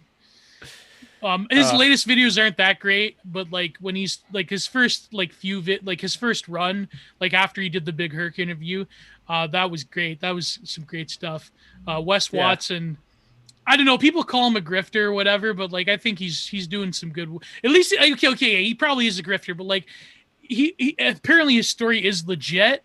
And it's like if he's putting out good vibes into the world for people that need it, I think that's all right. I think like it's no shame to make money off of like filling a niche, Who among us is not a hustler of some kind? Exactly. well, you remember the bum fights guy? He was Yeah. on Dr. Phil. Yeah, Oh. bum fights guy. I bet you, is he out of prison? Like, is bum fights guy? I like, think he prison is out of- forever? Yeah, I think Man. he's on probation or something. Speaking of fuck Dr. Phil, did you guys hear about Bad Baby? Like her OnlyFans? Oh yeah. Oh, She's the she's what's her the- name? The Judas goat for a new generation of Oh young God. Mm-mm. Yeah, she came out. She said, "Fuck Dr. Phil and his fucking, his sleepaway camp with fuckheads." Like No, Dr. those are Phil's the such bad an boys asshole. and girls who go on his Dr. Phil's the show. worst. Mm. That's such a crazy laugh, by the way, Alexandra. Oh, That's such thank you. It's like a cackle. It's amazing. I know. Well, Gio, you've gone ever the through you've gone through Alexandra, are you up to being a shed? No, I'm not. No, I'm not. Would you be willing to be a shed wife? Oh, what? A shed wife. Shad wife? All right. Shad, never mind. Shad essentially wife. what That a would be Shad like wife is. with You Shad have- We Man. were talking about Joseph Well, you see, Fritzl before. We're discussing Joseph Fritzl, who Yeah. imprisoned a family Yeah, no, I underneath his know, crawl space. I know about Joseph Fritzl. I know Would about you be- Greatest dad. Gio's asking if you Oh, would so be his she's Shed wife. just saying, would you like to be imprisoned under a crawl space, under Gio's crawl space? Yeah, like Gio will take care of everything you need. You get to watch the Fresh Prince all day, every day. You get to watch this. Yeah, the fella, the one in America that had that kept the Can't girls in believe his it. basement. That's what they said that they I'm s- watched all day. They would sit I'm there. sorry, and watch. Alexandra. I'm Gio sorry. can live in my crawl space. I'd live in Alexandra's crawl. Oh no, I that's, bet you No, would. I'd probably be Well, signing up that's for more true. than I bargained for if I'd. I don't know if you'd fit. Oh! Wait, are we still I talking deserve about that. the I crawl deserve space? that. What if it was like Misery and you cut his legs off? No, she hobbled No. me with a fucking sledgehammer. It becomes like boxing Helena. You cut his legs, cut his arms. And you can just ride him around. He's walking on the nubs and you just ride him around. Yeah, Oh my god. yeah, sort of like that. The Japanese comic book, Like the Aristotle oh, thing man, where the daughter of was the daughter of Alexander Violence was Jack. riding That's the around. one I'm thinking of. Violence Jack had the people that had cut their arms and cut their legs off, and they were hobbled like that. Oh yeah, that's right. Well, there was that Hot, it's real furry. hot. Oh god. There was that furry situation with the guy who. Can't believe it. Did he voluntarily cut his arms He off? yeah Oh he no, well, Left, don't No. mention that. Jesus. Yeah, he, you he come did in it at to a the perfect point time. where No. they had to amputate. But see, here's the thing. We just went right into the gutter. But Alexandria is a good sport, and she turned it around on me. Yes. And yes. so, please, as I've said, I'm a total respecter of women. It was just a joke. No, Don't you aren't, worry about Gio. it. Don't bullshit. Don't mean- bullshit here, Gio. Yeah. But I don't True. believe in It's women's more, rights. are so you it's a a- respecter of yourself? well, I think we're all good sports. But Yeah. but what I wanted to say, Noah, do you respect women? Sure. yeah. Okay. Pretty sure. Just a second. That was How dare you ask that? diplomatic that answer Yeah, was, depending on where anybody falls. It's right. Yeah, Lev doesn't have to Oh. ask me. I'm a bastard. Like we all know. I don't respect anybody's rights.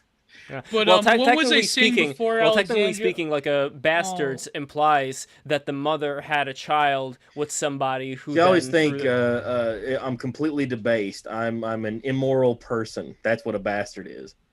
Well, technically, Someone who's speaking, no. illegitimate. Yeah. Illegitimate, yeah. I'm very illegitimate for sure. But wait, what were we talking about before we descended Joseph into this Fritzl. madness? Shed No, wives. before Joseph Fritzl. What did Well, Alexandria say? so- Yeah. Yeah, with Little Nas, the Oh. one thing that we didn't really The hit yet shoes. is that The text. shoes. Oh. The text on the tree, which is from the Symposium, which I don't know if you guys are familiar or not, but it's talking about how there were, because the Greeks were, a bunch of pederasts anyway. Oh yeah. But they Well, like all great civilizations, Well, that's where Socrates talked about the love of to resist the temptation of a young boy, sort of deal. right. So Well, what this says here is because they were divided, they yearned for each other. So Zeus punishes the first humans. So the original humans were connected, and they had 4 legs and 4 arms and 2 heads, and they were connected. And then I've seen Hedwig and the Angry Inch. he cut them in half. And so there were men who were all male. It was 2 men in a little thing. And so the idea is that they desired each other because they had been separated. Yes. But what's interesting about that is you've got the masculine and the feminine symbols over and below that, which makes me think that this is almost a flipping that on its head. And it's not like I'm a man who was divided from another man. It's almost as if it's like there's this Adam and Eve myth, this Adam and Eve union that I'm consciously rejecting, because all of this is about consciously rejecting. It's all about I'm going to not do what I'm supposed to do. And Yeah, that's the Luciferian attitude. But it's right, it's- which is deny all over God. this. Wait, I God is blanked out for a attached to the second. creator. I heard at the start of that, like, the thing that you're supposed to do, or the temptation is boys. What is it really the thing that he's implying there, that the thing you're meant to do is have sex with little boys? I blanked out there. What the fuck? No. Well, when I say Socrates, I mean Plato is a mouthpiece for Socrates, because I believe that was a middle dialogue. So it was just an off quip about like how soldiers were tempted by the love of the young boys, but it was like you should resist such temptations of the beautiful ideal. So Camille Paglia talks about the Symposium as the ideal of the beautiful boy, which has been part of gay culture literally since the ancient Greeks. And he talks about that being, she talks about that being, is that her pronouns, or she doesn't care? Yeah, Camilla Paglia. Yeah, she's a woman. She's all woman. But she says she's trans though, which I think What? maybe she. Paglia? No way. I think We're talking about her ideas. We don't need to As a talk bit- about her vagina or No, whatever's I down know. there. But anyway, Oh, it she doesn't had do this with thing vagina. where she's asexual. Can we call it a and front hole? Yikes. Let's talk about her ideas. Anyways, Oh, that's before we right. go into the gutter, she Primary, talked about, secondary, and tertiary orifice. Yeah. which probably, yes. she talked about the Lady idea of the parts. beautiful boy as a sexual persona that has chased a lot of the artist and, ironically enough, the artist and the warrior caste throughout from the Greek civilization till now. If we want to say that quote unquote European civilization was started in ancient Greece. But what's interesting about the Symposium, and this is probably where the grad student who put that in there probably didn't read enough, is that was just one interpretation of the ancient Ouroboros. I can't never pronounce it. Ouroboros. I know that because the Cynic song Euroboric Forms, that was like the heaviest song on the album Focus. The Ouroboros form of the masculine and feminine. What we have here in the Little Nas music video, it's almost this like weird occlusion of the feminine. The feminine principle is becoming totally like territorialized by this like weird sort of like inversion of the feminine. And it's really crazy because when you actually read the Symposium, that interpretation was later rejected by Socrates. But what's interesting is that the character Socrates made by Plato. What was interesting is that was the only Platonic dialogue, apart from like a few places here in the Phaedrus and the Timaeus, the only Platonic dialogue where a woman philosopher gets the best of Socrates, because in the very last sort of round of discussion, Diomeda, who I believe she wasn't a slave girl, she was like a wise woman, came into the discussion. It was like one of the only dialogues where a woman was actually speaking to men discussing philosophy in the Agora, which was the Greek school of philosophy. And Diomeda proposes the definition of love or attraction that they finally landed on as like, it's been such a while since I read it. I think it was like Internal Longing or something like that. There's Bennett's kids, by the way. Aw. Yeah, that's adorable. Oh, Yes. but And- yeah, I have to actually look. Let me just quickly Google the final definition. So here we have like this weird like mixing in of the sort of the Greek dialogue. It's really weird because at the very end that definition was rejected. Symposium, Alcibiades, Socrates, who saw that inquiring into. In conclusion, Diomeda gives Socrates a guide on how men of this class should be brought up from a young age. First, he should start by loving a particular body he finds beautiful. But as time goes on, he will relax his passion and pass to the love of all bodies. From this point, he will pass to the love of beautiful minds, then to knowledge. Finally, he will reach the ultimate goal, which is the witness beauty in itself rather than its representations. So again, this is like then it says Marcello Ficino then later like took this in terms of Platonic love. So this is like, again, this is a reaffirmation of the Platonic schema of like the theory of Wait, forms. does Platonic come from Plato? Am I right Yeah. in saying? Platonic Well, love is also- the love of beauty and the idea that you love beauty and love itself that is disinterested or non-romantic love. yeah. Well, it's also like an alchemical transmutation where you have like Yeah, the system of the yeah. chakras and kundalini, and you would start from something much more base, whereas just like having sex and appreciating the human body and stuff like that, and then you would go up to finer levels of realization. So then Diomede asked Socrates, why is it that have previously agreed that love is always a beautiful thing? For if love affected everyone indiscriminately, then why is it that only some appear to pursue beauty through their lives? Socrates now have the answer. So again, Socrates being stumped by a woman. I mean, I know a lot of like wait, you said it really fast though. What was the point that she stumped Socrates with?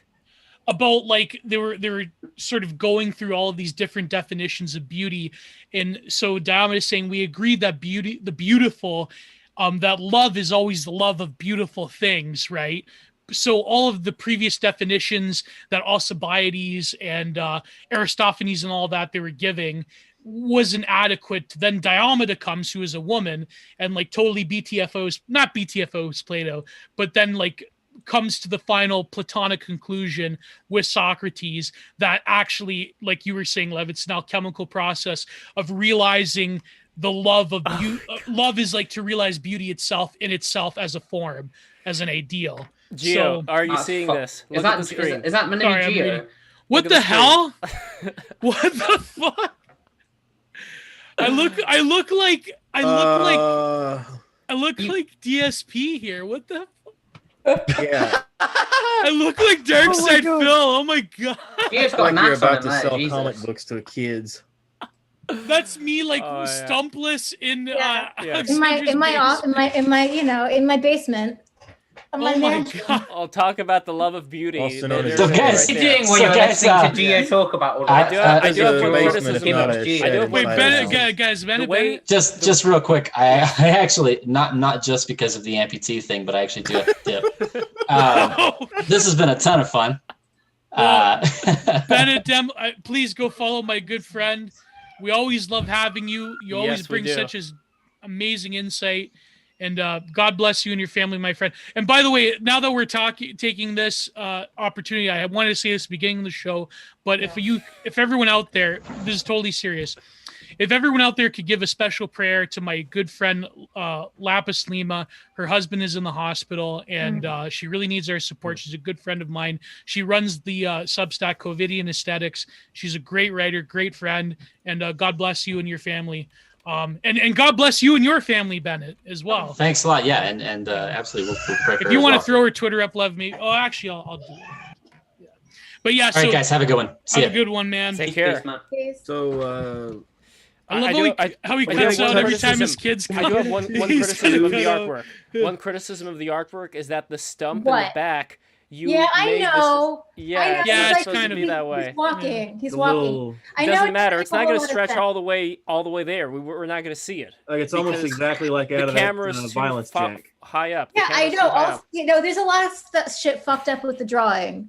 Believe me, I see it all. But... I don't know why we're giving criticism on like a sketch, but how quickly did you make that? Because it's pretty good. I mean, yeah, like she seemed to nail the exact concept we were talking about, like perfect. For some reason, it's just of like I'm picturing sound being like when you get a big thing of ham and it's just like that kind of a splash, but not quite. You know what I mean? Like.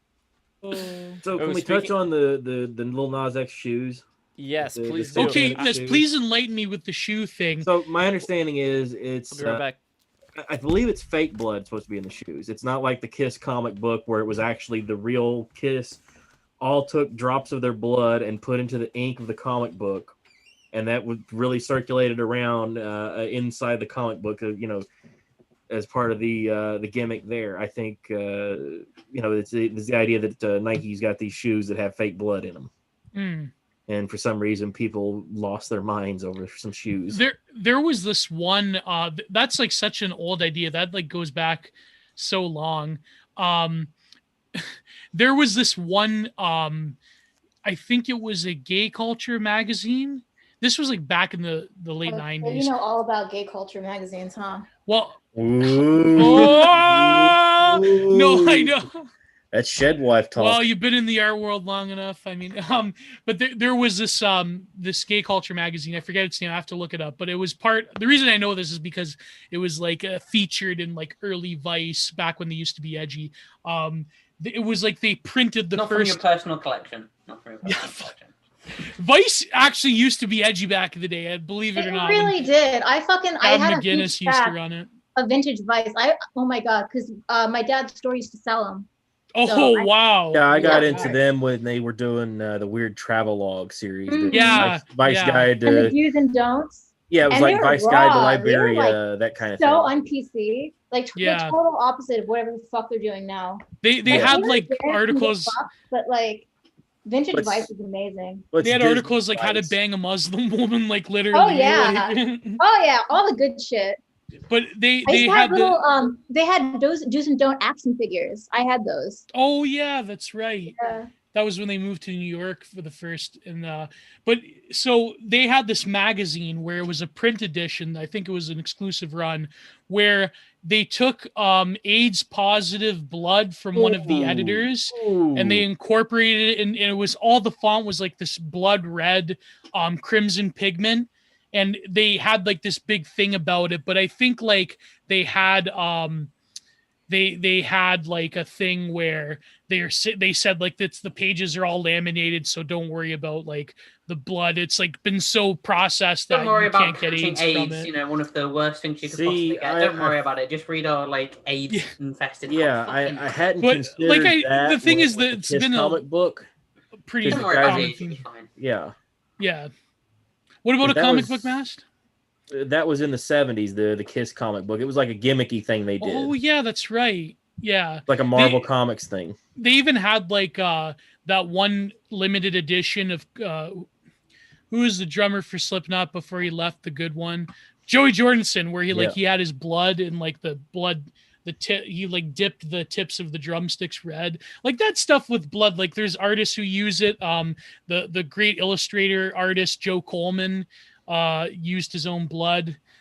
Look up his stuff. He actually has a painting of Albert Fish, but it's more of like a tapestry illustration. So yeah, but what's this thing like? I know like the whole thing with shoes. Like what is the controversy that they pulled the shoes from? I believe that's the idea that his shoes have been canceled from the fundamentalists and boomer complaints and people going off about Satanism, like that his shoes have been canceled. But the thing is, that's like a weird, that's like these people. Who's that guy that was always on, not the Young Turks. Look at Rocky over here. The Pac-Man guy. What's the guy's name?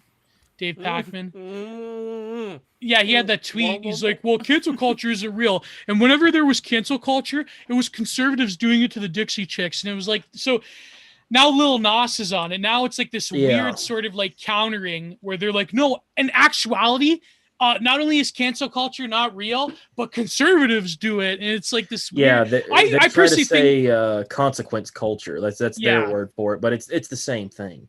I personally think Lil Nas had something to do with like, it's like a kayfabe sort of thing. It's kind of like, the wedding on Monday Night Raw. It's not real. It's like this weird, Oh, it's all fake bullshit designed to make you feel horrible. All of this shit is, I swear, like designed to make people feel horrible. Just like manufactured bullshit where it's just like, okay, here's some Satanist bullshit I'm doing today. Here's some other stuff. It's designed to, like, the media like amplifies it as well, and it's designed to make you feel miserable.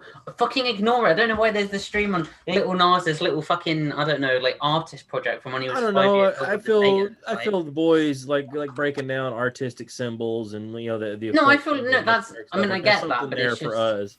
I get that, but it's just the kind of like, I don't want to fucking promote this shit. I don't know. It's like it's not my fucking part, but it's just fucking. Oh, I'm gonna twerk on Satan. I don't know.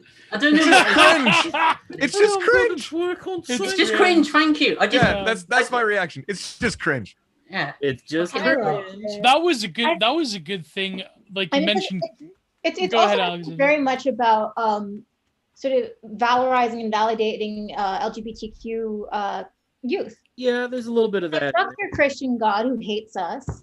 We're gonna watch Lil Nas twerk on the devil, and that was another viral tweet, by the way. Yeah, like he dunked on Nike so hard. Nike did not did not condone that collaboration, which is funny because they did condone the Jesus collaboration, but not the satanic one.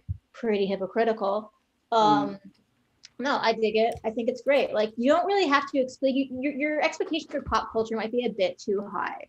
Like, Well, yeah, that's gonna why I be try a and little ignore it. I weird, try it's and gonna be a little fucking ignore trashy, it's most not pop that deep. culture. But I Yeah. I think ignore it. I hate Imagine, it. Hate it. imagine Lil Nas X had celebrated the Demi Rouge first and then worked his way up to Satan. yeah, he became a Gnostic, then a Satanist. Yeah. That would have been something else. Then he would be talking about the archons, like, but that's already been done. There's already been rappers who are like Gnostics or whatnot. That's kind of been I don't know. I The think Black that Eyed Peas. what was it? Black? No, there I know was the some. Wu-Tang Clan Yeah. I think they were 5%er guys. They were into that stuff. Oh, But it was word, like this like weird form of like like, my ex-boyfriend was like obsessed with 5%ers and their lingo and everything. And Yeah, it's there's like a it's lot real of, OCD shit. Like every letter has like a numeric correspondent and also like a specific word that's associated with like, 5%er mythology. Can someone just give me a quick thing on what 5%er means? Sorry, I'm a bit out of it. Oh man, it's basically a Muslim cult. I believe. Like black nationalists? Yeah, or Black Israelites, but like yeah, even it's closer to kinda, that. like, They call each other God. They call Shakespeare each was a other black God. man. You know, the And, Yeah, they it's call all women about how Earth. the white man. Do they has shout, enslaved "That's right"? Yeah, it's like black. Oh man, the black timing could not be better. The timing could not be better. Hotep Sophia Yes. is in the Oh, house. yeah. Was Hotep Shakespeare a black man, Sophia. Sophia? Was Shakespeare a black man? Please fill us in. I made it. We were just Hey, talking what's about up? Great to see you Was again. Shakespeare a black man? We were just talking about the 5%ers. I think the internet may be a little bit lagging behind. Yeah, I 'cause, think she's on the she's phone in in the the car right car. now. No, but it's a matter of getting the right range. She's gonna be here. No worries about that. But yeah, I think the 5%ers, they call men God, like "What's up, God," and they call women Earth, which does not sound as good, right? Right. Like, what's so up, so Earth? it's like I don't gods know. above women. Is that the kind of the thing? Well, Part of that women, thing? from what I understand, they're supposed to be The highest like Mother thing and the Earth. lowest thing. There's a bit Well, of a Mother contrast. Earth, nature, Okay. and this sort of like Gaia. that Shiva Shakti type of principle. Yeah. Yeah. Oh, I think no. I think I have heard of that before. Yeah. But Sophia, what do you think of the whole Lil Nas situation with the shoes and the video and all that? What is your take on all this? Well, it's actually right on track if you know how these people operate. I mean, first of all, the shoes came out during Holy Week, so that's like no shocker. Oh yeah, And yeah, and Yeah, it then is, you have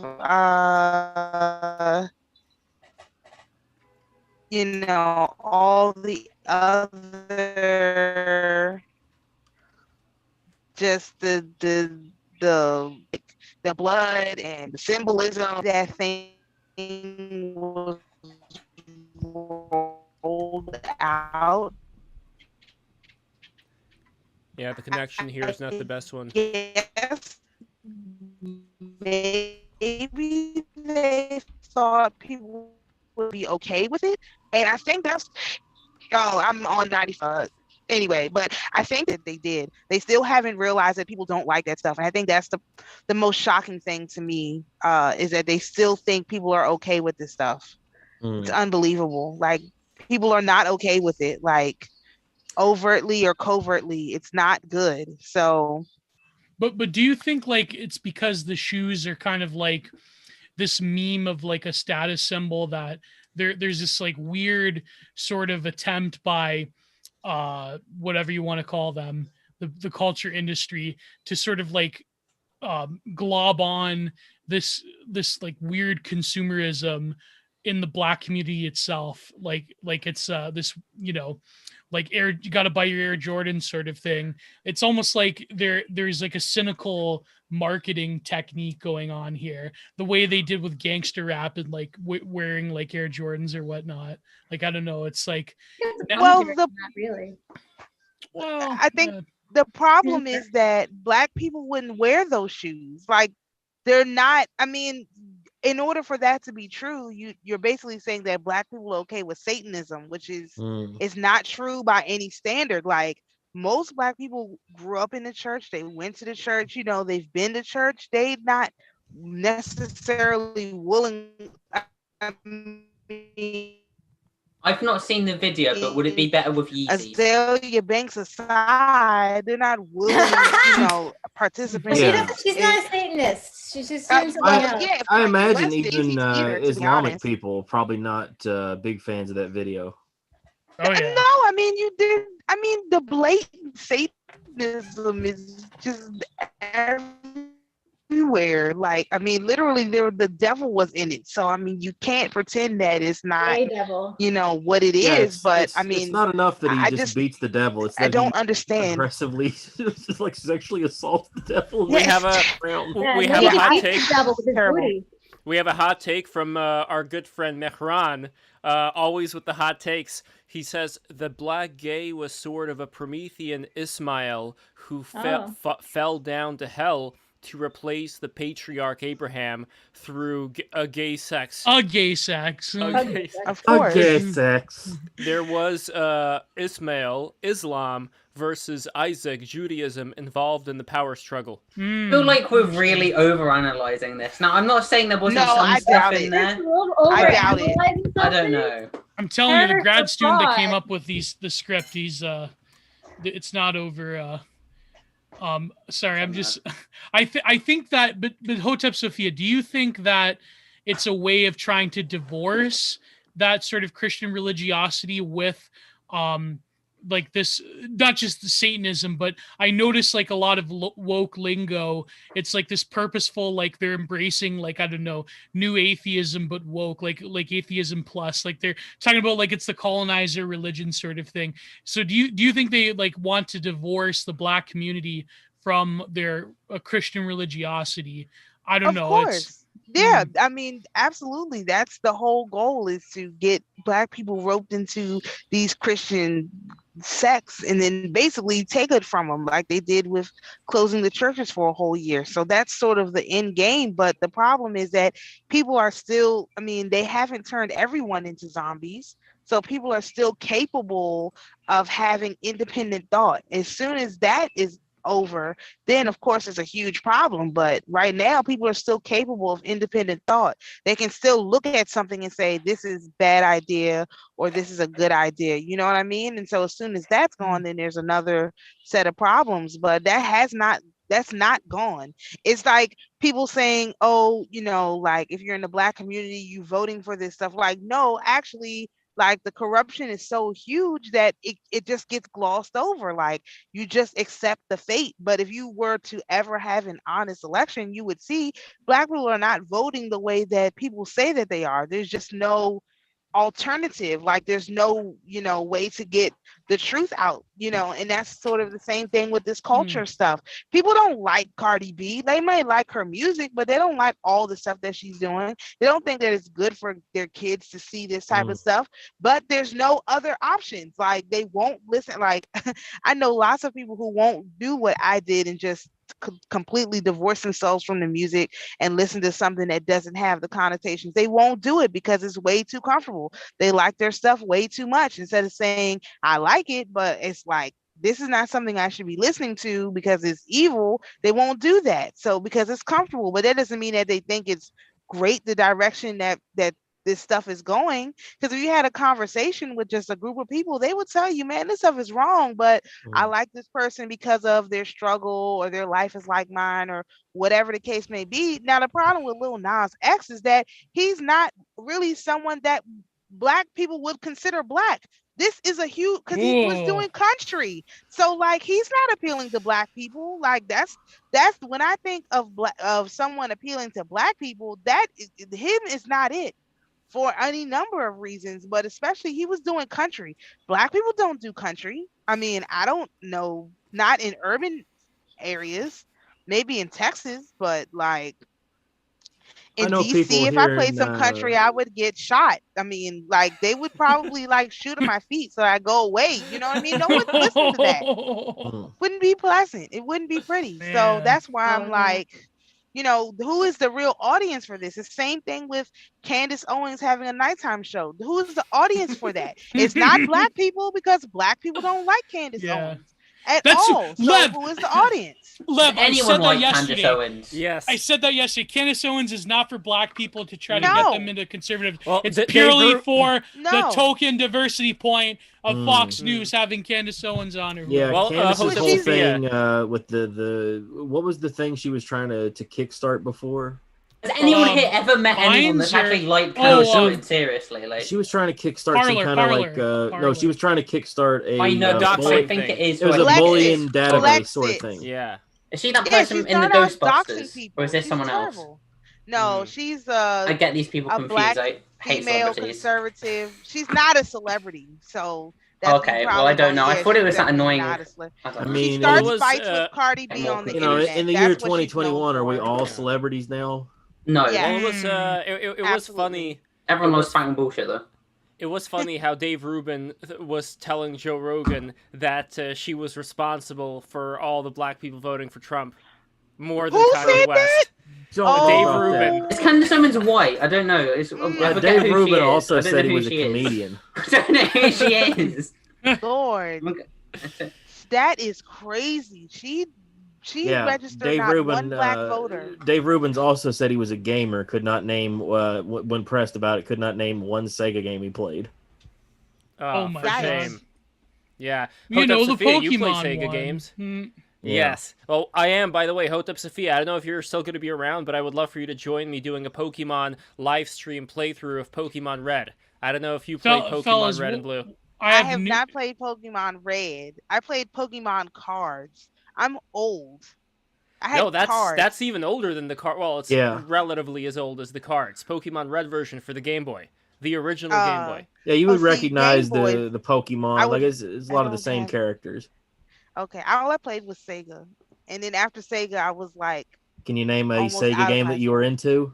oh, Crash Bandicoot, and of course Sonic. Sonic was the first one we played. We played Sonic 1. We had the first Sega, like the old one, but not when everyone else had it. After everyone else I don't had mean it. to be. I don't mean to be a dick. Uh-oh. Technically speaking, Crash Bandicoot was not for the Sega. It was for the PlayStation. PlayStation. Yeah. Right. We had a PlayStation. It's all Nintendo. It's fine. It's fine. Yeah, You it named wasn't the as game, far it's all off good. as Dave Rubin, unable to name a game. Yes. How Oh, I about can yourself? name one. How about yourself, Noah? What was the first game for the? Have you played Sega? Any Sega actually- systems? I have my mom's Sega Genesis in my closet. Actually, I've broken that thing a couple times. I don't know which one it is. There is like a classic Sonic game in there with it. Classic. I mean, like, and I didn't know the experience with Sega. Mainly going over like family's place. We had family in like Pennsylvania somewhere, and they had all the old shit, and so I don't even know what those games were. I can't remember their titles, but we grew up playing them. I was too young to grasp. And are you a Sonic fan by any stretch of the imagination, or not really? You were never. I don't know. Never really. What's funny is my mom, when I was growing up, why the fuck don't you like Sonic? And I was like, because I have Halo, Mom. I'm like, you don't understand. I'm like, I'm from a different generation. Mm. Like, but no, I never really like. It's not that I despised or anything, but it was just never really my. Yeah, I think you get what I'm get saying. Chat it. at the moment. Appreciate it for I what it think is. my- Though. I definitely appreciate it for what it is. My first video game was my cousin who gave me a Sega Genesis. It was like the one Sonic and the Jungle Book game. That was like the first two. I'm old enough that my first game was Double Dragon, Mm. so I'm a much older fella. Alexandra, how about you? What is your most memorable first game? I know I had like a little handheld Game Boy deal. Like I a had, Tiger Your Electronic? Tetris, that sort of thing. Tiny Toon Adventures. Yeah, my dad had like this fucking like one of like the first ever handheld gaming devices that he gave to me, and it had like super like 8-bit like just black and white. Sorry, gray. Looked very green, right? Yeah, it was green. It was cool. As a Game Yeah, Boy. I've never been like a big video games person, so sorry. Don't have a whole lot. Yeah, we're all little Yeah, I'm not a gamers big here. gamer person either. I mean, like the most I ever played, the longest game I ever played was like Vice City and like Call of Duty Modern Warfare 2. I'm definitely turning into an old person because basically the game I've played the most over like the past year has been this like Minesweeper thing, and it's not the original Minesweeper; it's some like redo version. But that just shows like my internal age because it's just fucking. The thing I'll leave with is that because I got a live stream, I run Dungeons and Dragons on my Twitch. Hell yeah! And, the thing I'll leave with is everybody now is a gamer. Like your mom's a gamer, your dad's a gamer, everybody's a gamer. Whether it's Stardew Valley, Tetris, that Minesweeper thing that he's playing. Like everybody's playing something. Yeah, Candy Crush, all that stuff. Like everybody's into something. Halo. There's something on a visceral level that just hits me about the term gamer. I do not like it. You a gamer? You a gamer? Any gamers in the room? It just strikes me back. I like using it in place of slurs or nasty names. I just go, oh, where are my gamers at? What are you gonna say? No. Hey, myself. Calm down there, my friend. Okay. I don't. What were you gonna say, Noah, about gamers? Okay. The identity of gamer. Oh, I was gonna say I just don't identify with media. That term has always been weird to me. It's like you don't nobody identifies with like listening to music or like watching a movie or anything. It's like why is that? Think of myself as a gaming enthusiast. Yeah. Not a gamer. Like whatever a gamer is not necessarily what I am. I feel like there's. What did you think? Sorry, what did you think I was gonna do, Lev? You just started to tell me to calm down, like I was gonna just like kill someone or something. No, I don't know what you're doing. Is just because I was emotionally scarred from past incidents. Don't worry about it. What do you mean? What, from me? Or... No, not from you. He's gonna talk about not from you. I'm not gonna start saying the gamer word. My neighbors. It's all good here. Okay, good. Anyway, Noah. Since I want to become a live stream, like a video game playing star.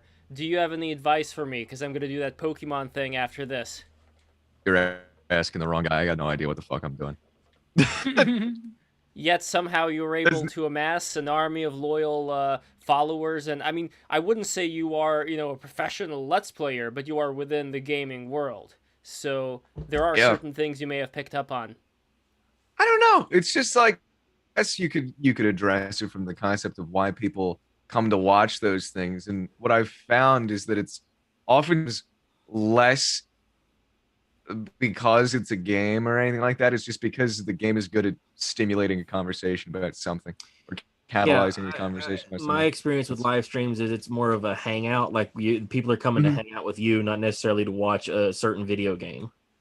Like the video game, or even is just an excuse. Even Dungeons and Dragons, it's a which is what I usually live stream. It's a conduit for conversations. Like not even. It's kind of like when you were a kid and you go over to your friend's house. I'm going to use Halo as an example again because that's what I grew up on. So you go over to your friend's house, you want to play Halo split screen on split screen. You're like, oh yeah, this fucking sucks because split screen halves the frame rate or whatever. Maybe not on like CE and shit like that, but you know what I mean. Then you're like, I'm just gonna fucking watch you play. And then we'll just sit here and talk. It's kind of one of those things where it's like, I don't know. It's one of those things where I come from like a weird age where like, when the Wii came out, that was like a huge thing. It was like BBC. And I had the kind of parents where my mum was trying to get my grandparents to play Wii Sports. And that's such a weird thing. Because it's like, I would rather like now sit around and play. But as a kid, it's like, you use that to try and get the kids, we got a game to play, and also grandma and grandpa are coming around to get the Zoom little kids, and then, Wii get the old people to talk, Wii Sports kind of gets everybody, because everybody likes bowling, everybody likes baseball. Like, it's easy to understand tennis, like, everybody can, and the controls are simple enough that everybody can hang.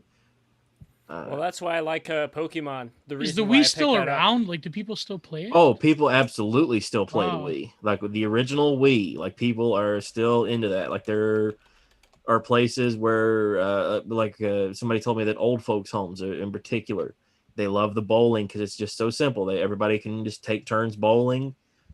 Very simple, easy to understand, and it's not necessarily the most physical thing in the world to sit there and just swing the remote. I'd much rather do that than fucking play Monopoly. I have too many bad memories of Monopoly. Just fucking Monopoly is a game made by Monopoly is the greatest. No, it isn't. Don't get me started on Monopoly. Monopoly is dog shit. Do not get me started. You played an 8-hour Monopoly game. What? Are you a Satanist? Are you trying to torture it? Cock and ball torture in video game form?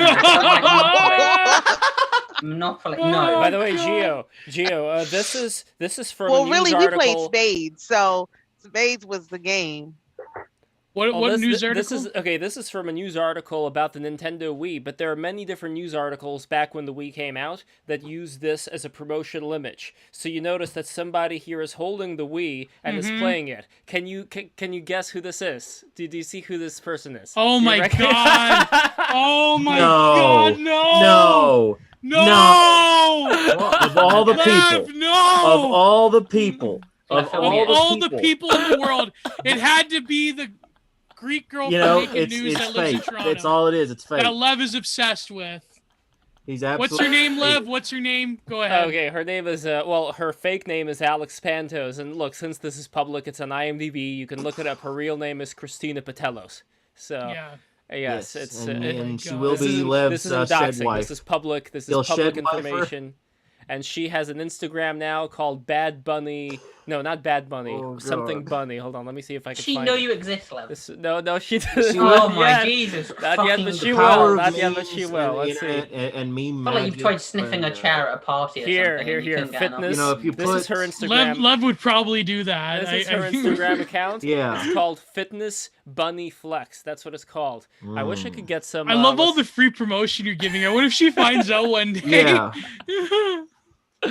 Man, I mean, I could just send her a message. There really is not that much, except for maybe that Indian guy who I saw her in the Sikh guy in the photos. But I don't know. I really don't know if that's gonna get in my way.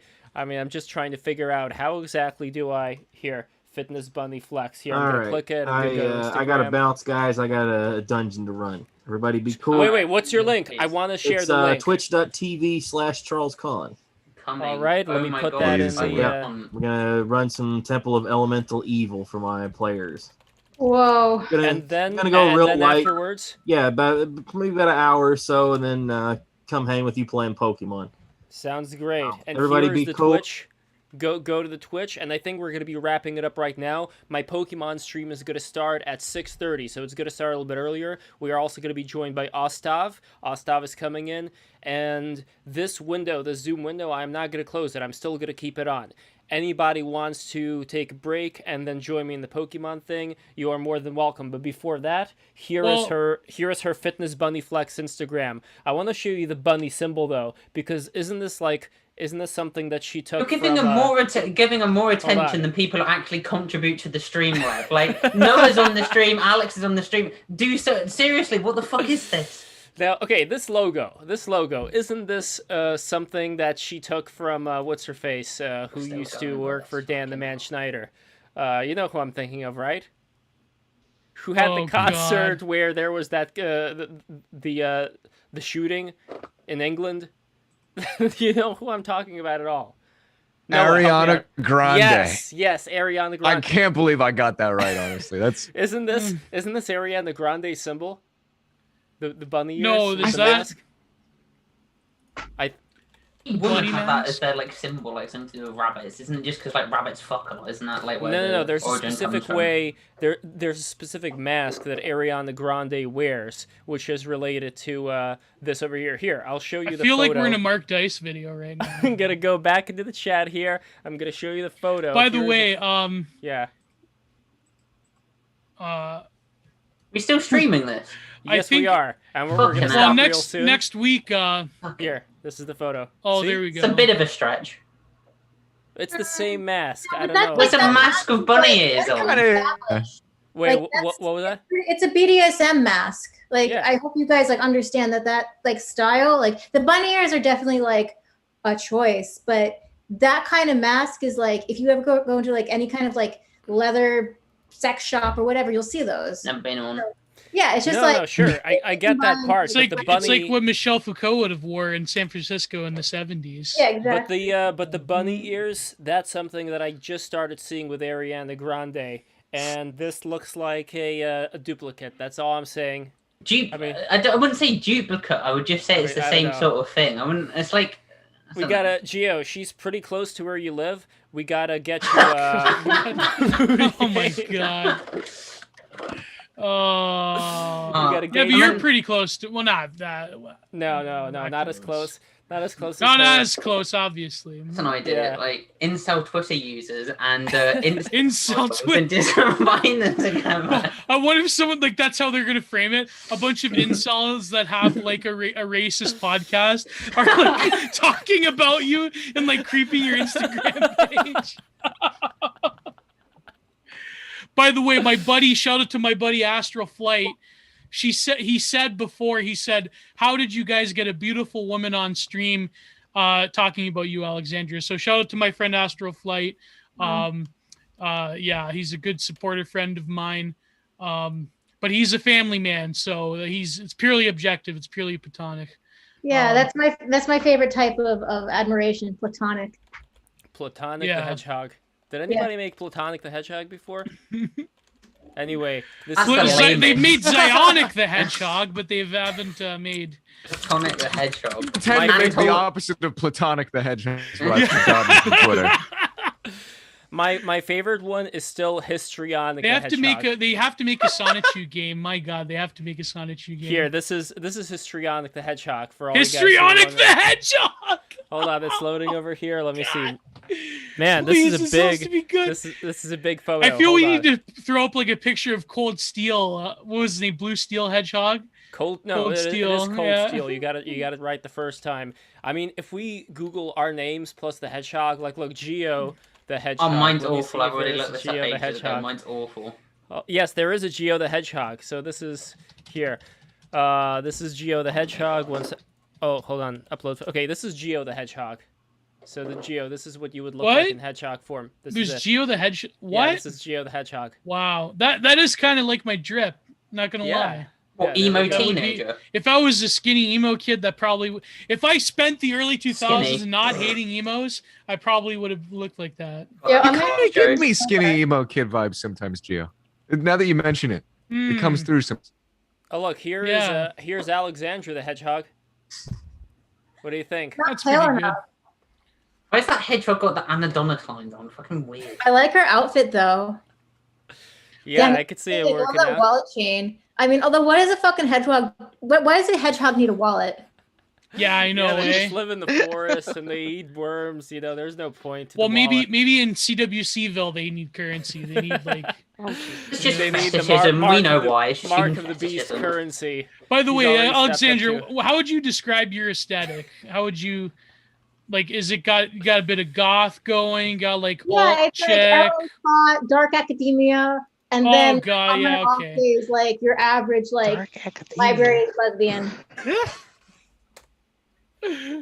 So wait, you said glad I was not the only one confused by that phrase. What was the last part again? Oh, library lesbian. Oh, so you're like the cool goth chick that works at a library. Well, like the third character. Here is Histrionic the Hedgehog, by the way. And that makes so much sense. Yeah. See, the thing is, people think that the librarian aesthetic is like, I don't know, like it's a mixed bag because it's sort of like I don't know, it's like you think that they're like, you know, nice and wholesome and all that, but it seems that like, I don't know, this.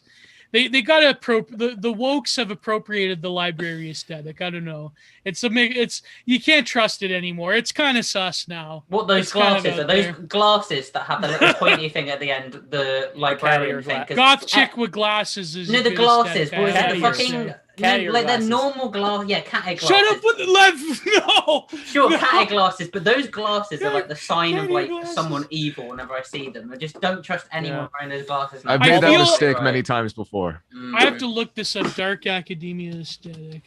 Yeah. Although I gotta say, like back in the day, Joyce Nazari, who was the you remember Joyce Nazari, don't you, Gio? I'm not gonna post a photo of her, but I am gonna post a photo of her glasses that are lying on the floor. I just gotta find a high enough resolution image. So for those who don't know, Joyce Nazari, she was a Playboy playmate back in the 50s. She was also the girlfriend of both Hugh Hefner and Frank Sinatra. So she's been around the block.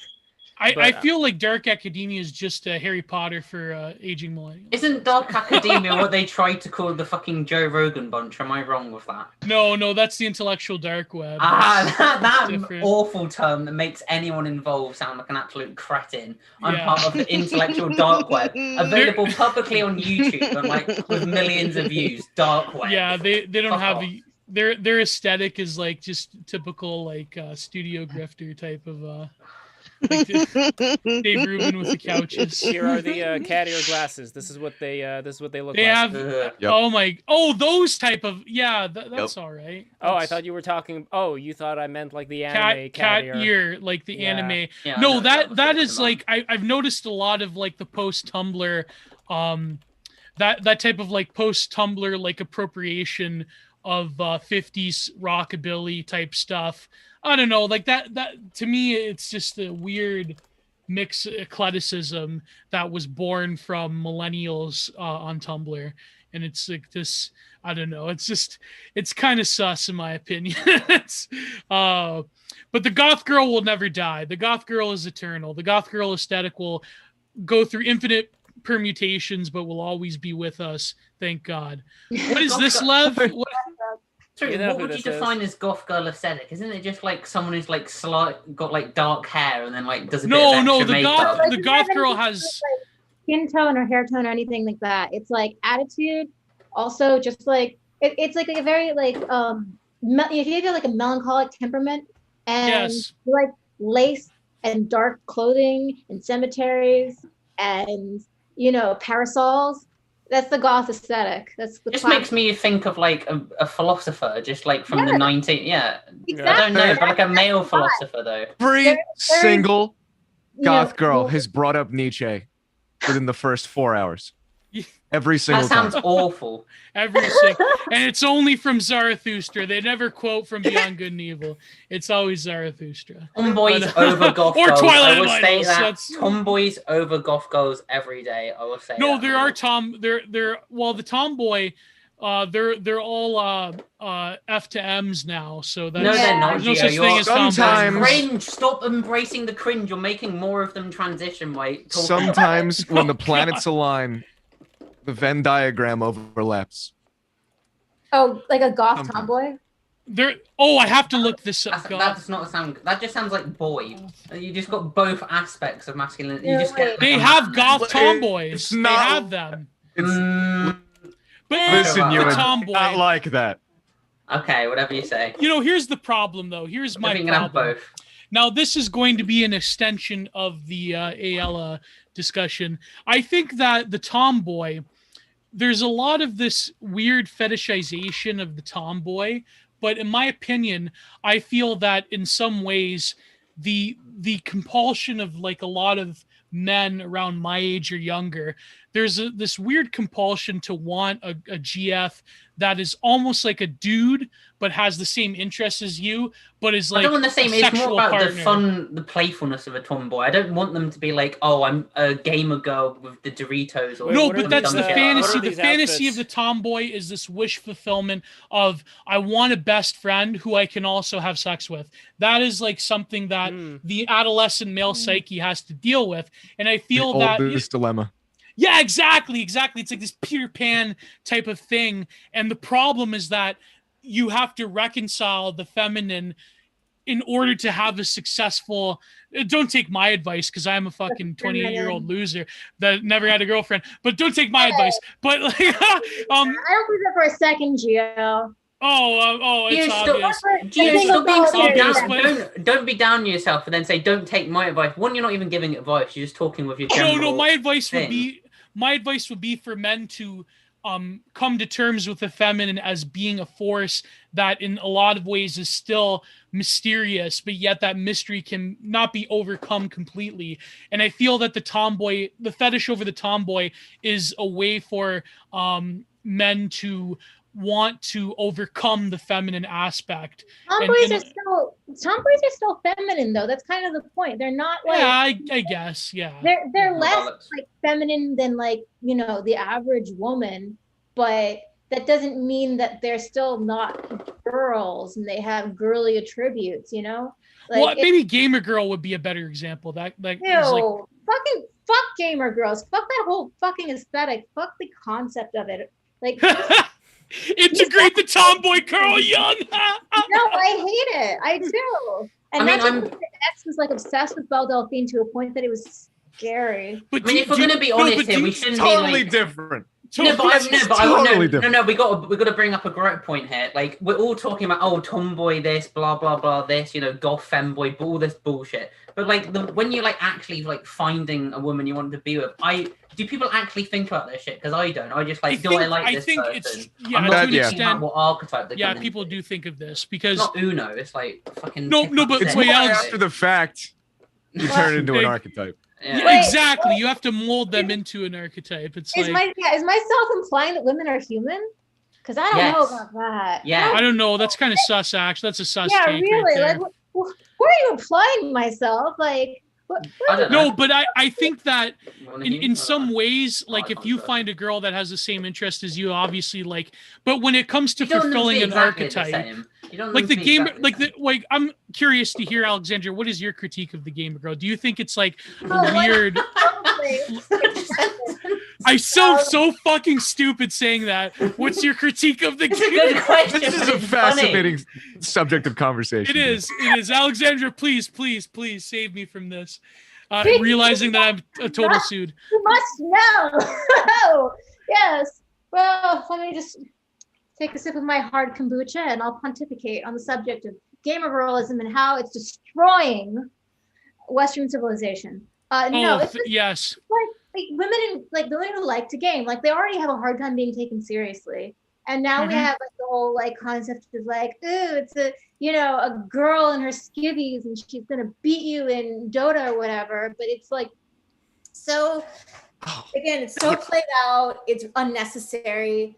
It's like most gamer girls don't look like Belle Delphine anyways. So you're already putting like the standard of beauty on them that is so unrealistic. It's like, can girls not have any niche at all, where they're not expected to live up to something that like this sort of computer generated image or whatever the fuck. Can we talk about Belle Delphine and the perversion of the gamer girl image? Yes, we need to talk about Twitch. It's not Belle Delphine, it's Twitch. Yes. It's Twitch. It's not just Belle Delphine. Yeah.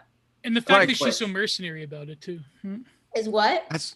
Well, Belle Delphine is a porn star. She's not a gamer girl. She's not a stream personality. Yes. She does porn. Well, you can look her up online. She's taking a dick in the butt like she's a porn star. But go ahead, Noah. What were you going to? I was gonna say, it's like there was something so great, and it was just perverted and stolen by the Belle Delphine aesthetic, and that is not the association that I have with the concept of the gamer girl. To me, also, Belle Delphine looks like a child. To me, that's weird. That's really purposeful weird neoteny. It's like this weird importation of anime culture with the neoteny aesthetic. But go ahead. Sorry, we're interrupting you, Noah. Sorry. Well, what is your picture of a gamer girl? Do you think it's more of like a culture war thing where the gamer girl is like back in the Gamergate days, the gamer girls were like, no, we also love video games. We're not like I know it's like a meme in like TikTok feminism where they're like, you're just trying to be a pick-me girl because you're saying that I'm not like other girls, I'm a gamer girl. But what in your mind do you feel is like the gamer girl? None of them are playing Dwarf Fortress, so. To me, like the whole gamer girl thing is like what comes up right there to me is like a 25-year-old woman who doesn't give a fuck. You know what I mean? Like somebody who will shit talk. You know what I'm saying? Is like that's more what I associate with. I mean, I grew up like I've been called everything under the sun by what I assume were 25-year-old women when I was playing Halo 3 when I was 9 or some shit. You know what I'm trying to say? That's what I associate with being a gamer girl. This weird like fucking Belle Delphine shit weirds me out. I think it's such a corruption. The gamer girl, something so good and thrown it away. Someone should clip this right now with Noah. The gamer girl was a sign of power. Yes. In the sense of having an ability to go genuinely, not as a pastiche, but genuinely in the world of men, and to then crack it up and cut it up with the boys. Oh my god, like a riot girl in punk culture. Yes, like Riot Girl. Like this is Kathleen Hanna, this is Bikini Kill. But then the gamer girl became a sign of purposeful submissiveness in order to market to incels like Belle Delphine. And that is a perversion of the gamer girl. Dead on. Wow. Well, no, holy but now there's shit! this whole... That was a great point. No, but now there's this Thank you, new Noah. That fucking was- thing. oh. Well, not new, but it's been around for a while. Where it's this fucking Twitch thing where it's like the just chatting category. And it's just let me just fucking say right now, I just worked out a major aspect of my psychology. So thank you for that one, Gio. Well- But let's continue. Well, we need Noah. You have to put out the viral tweet saying that gamer girls indoctrinated me into light femdom when I was a child playing video. There we go. So, well, Noah would tweet something like that. That is exactly something I would tweet. Not the femdom part. I would just say, listen, alpha females. Like that might have come from you. I'm not going that far, but I think the two extremes, the problem is the two extremes. The right one now. is the alpha female extreme, which is a way of the sort of the male gaze to integrate the feminine. Would that be like a bimbo? Would bimbo? No, but the no. The bimbo is an alpha female because she's learned to utilize those feminine aspects. She is not a tomboy, not by any stretch. But what Belle Delphine and the gamer girl, the corruption of the gamer girl, that is degrading. And again, I'm putting on my Naomi Wolf hat. This is degrading in terms of a cultural output because of the feminine being at a lower position where they're trying to like, the feminine's trying to pretend to be this neotenous little girl. It's like, to me, that's like terrible because it's not the power of the feminine. The bimbo, they use their sexuality and their feminine charm from a position of power. That's the difference. Whereas Belle Delphine pretends to be a neotenous little girl for sex pests on OnlyFans. So, yeah. Also, did I say sex pests? Yeah. Like, yeah, no. Please, love, please, no, not with Jessica. No. By the way, did you know that Boogie had a video where he regretted not doming Frank Hassel, that he could have saved the world from Frank Hassel? Holy shit! The bimbo.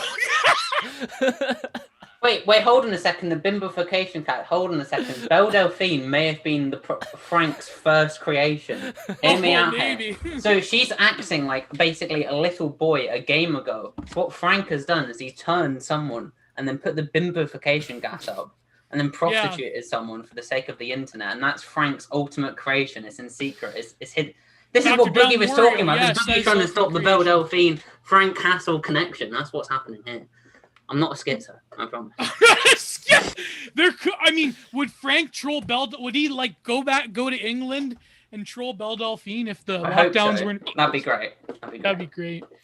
Guys, I know he threatened to troll Ethan Klein. That would be amazing. But like that probably wouldn't happen. I mean, he's too much in a position of power to. Anyways, let's not talk about deep lore. So I think it's really this whole discussion around the gamer girl.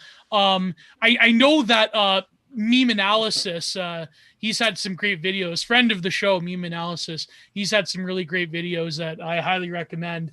There's some things I would tweak here and there. I mean, certainly I'm way more probably right wing than Meme Analysis, but I think that his analysis is spot on. There was this article he did in this Less Than Savory magazine. This is kind of like, this BuzzFeed type of magazine, Mel magazine, where it's all about like, look how terrible these right-wing incels are. But he does have a great article in it. If you look it up, Mel magazine, Meme Analysis, he talks about the mommy GF thing, which is another thing we could talk about to bring into this. I don't know if there's Twitch streamers who play video games and pretend to be mommy GFs. I think maybe that's a thing. I'm sure there are. Yeah, definitely. I'm sure that the market is massive for that. Oh yeah, it's growing, and I think that there's sort of like a desire to return to that sort of infantilized state, and but see, that's the thing. I mean, you really can't talk about these succinct and discrete cultures because they've become so mishmashed together. Like there's there really is just that one like alternative like post-Tumblr like female aesthetic of like, you know, e-girl, whatever. Because the e-girl is like this amalgamation of you know, pink pastel millennial baby doll, the goth girl, the gamer girl. Like it's the anime is little like hanging in the background. It's really like just become this like mess of an aesthetic that it's like the when you talk about e-girl, it's like, what are you talking about? Are you talking about the goth e-girl? Talking about the gamer e-girl? Gio, so someone who doesn't browse Twitter or whatever and doesn't quite understand e-girl. Sorry, no, but sorry. From what my understanding, e-girl is essentially the social media version of a succubus. Does that sound correct? Yeah, that's kind of... Does that sound correct? That's honestly, I've never even considered that before. That is, yep. That could be it, yeah. There you go. But the thing is, the e-girl, I think, in terms of like the disparaging term, is the succubus, is the digital anima that is coming to steal your soul. That's what it is, though, isn't it? Just like trying to like mail attention from online. I mean, I don't. Yeah, but the original e-girls. See, a lot of women that were veterans of the internet, nobody even knew that they were women because they posted anonymous. Yeah, Alexandra, there you go. You remember, like I remember. Ha! That's right. Back in the old days. Back in the old days. Mm-hmm. What? Oh, speaking of mommy GFs, what is this? Anna Kachayan had a baby. Did you see this, Lev? I don't. Red follow, Scare. Anna Kachayan. yeah, she had a kid. Yeah. I can't believe this. Well, Holy congratulations, crap. Mazel Tov. Congratulations. By the way, we have a comment tov. from Mehran. Geo turns into an alpha wolf when sexual issues come up. There you have the greatness of Geo. That's because of Geo, the Roman Empire has a female wolf as its very founder. Romulus. You need to get fucking ripped, man. Come on, Geo. We need to get you ripped. I will help. Yes. Get you ripped. No, I'll be like that one. One you know guy. who's gonna help get you ripped? She's gonna help get you ripped. Christina Vitalis. Oh god! What is this, Lev? We're gonna have some booty gains. I mean, this is generally a bit. She could be my personal trainer. Yes. No. Seriously. I mean, she is a personal trainer. She's not that. Wow. She's like an hour's drive away from you. I'm telling you, dude. We could set something up. I can picture Geo kind of being like that. You ever see that powerlifting priest? Yeah. That's what you remind me of. Yeah. I could be like Bishop Barron. Yeah. Some guy DM'd me the picture of that. Is he Russian or Ukrainian? The I think he has autism or something. The one power lifter. That what's his name? The bald guy where he's screaming his head off. He's tapping his head. Grizzly. Yeah, Grizzly. Yeah. Grizzly. Some guy sent me a picture of him. And this, I have to look it up. A follower of mine sent me a picture of Grizzly and said, "Geo, this is your destiny." And I go, "Man, it's amazing." Paul says banned from the BTR Discord chat, but Geo is the apex sexual predator. Don't worry, Paul. I'll bring you back into Discord later. Oh boy! And by the way, for all you guys who are not following us on Discord, what are you doing? Go into the description of the video, and you're gonna find the Discord link, and I'm gonna post it as well. By the way, if that is the Paul I am thinking of, I have an announcement. Ooh. Next week, I may be recording an episode of the Paul Town podcast. Wow, so nice. It's gonna be nice. Yeah, it's gonna be great. So guys, here's the transition, and we did not. I don't really know how to do it properly. Basically, we're gonna keep the Zoom window. I'm gonna change it into Pokemon mode right now because I decided to make it at 6:30. That's when the Pokemon starts. So I invite all of you guys to stick around if you'd like to, or go away, take a break, come back, whatever you guys want to do. I'm gonna start Pokemoning right now, and I will see everybody soon. Here is the link. Here is the link to the left stream. Go into the left stream. There is a picture of Alexandra that I put in here looking at my Charizard self. So this is where you go to. This is the link. It's such an interesting angle too. That's like a really strained. Oh man.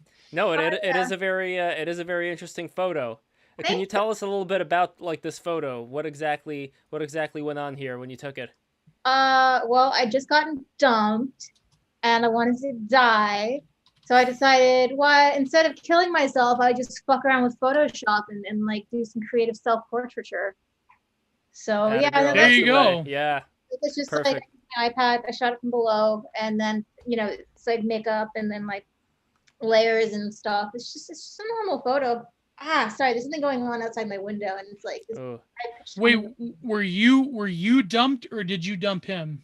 I got fucking dumped, dude. Like for the first time in my fucking life, and it almost killed me. I swear to Christ, like I'd never experienced anything that painful, and it was by like a fucking incel, like motherfucker, like just wow. Yeah, no, he's like notorious. We can talk about him sometime because. Is he like famous notorious? Like is he well known like online or? Sort of. He's a cartoonist and like it's sort of like the dark prince of like indie cartooning, but like in a bad way. Not. Was this Shadman? No, shut up. Never. God. Oh my God, no. He doesn't really do porn. He does webcomics. Oh, I see. Interesting. I don't know what the fuck I was. Well, girl, I'm so sorry about that. It's whatever. I mean, did it make you think of all the times that you dumped guys? How vicious and cruel that was? No, I don't. Look at this comment from Paul. I will be the next incel to dump you, Alexander. Oh boy!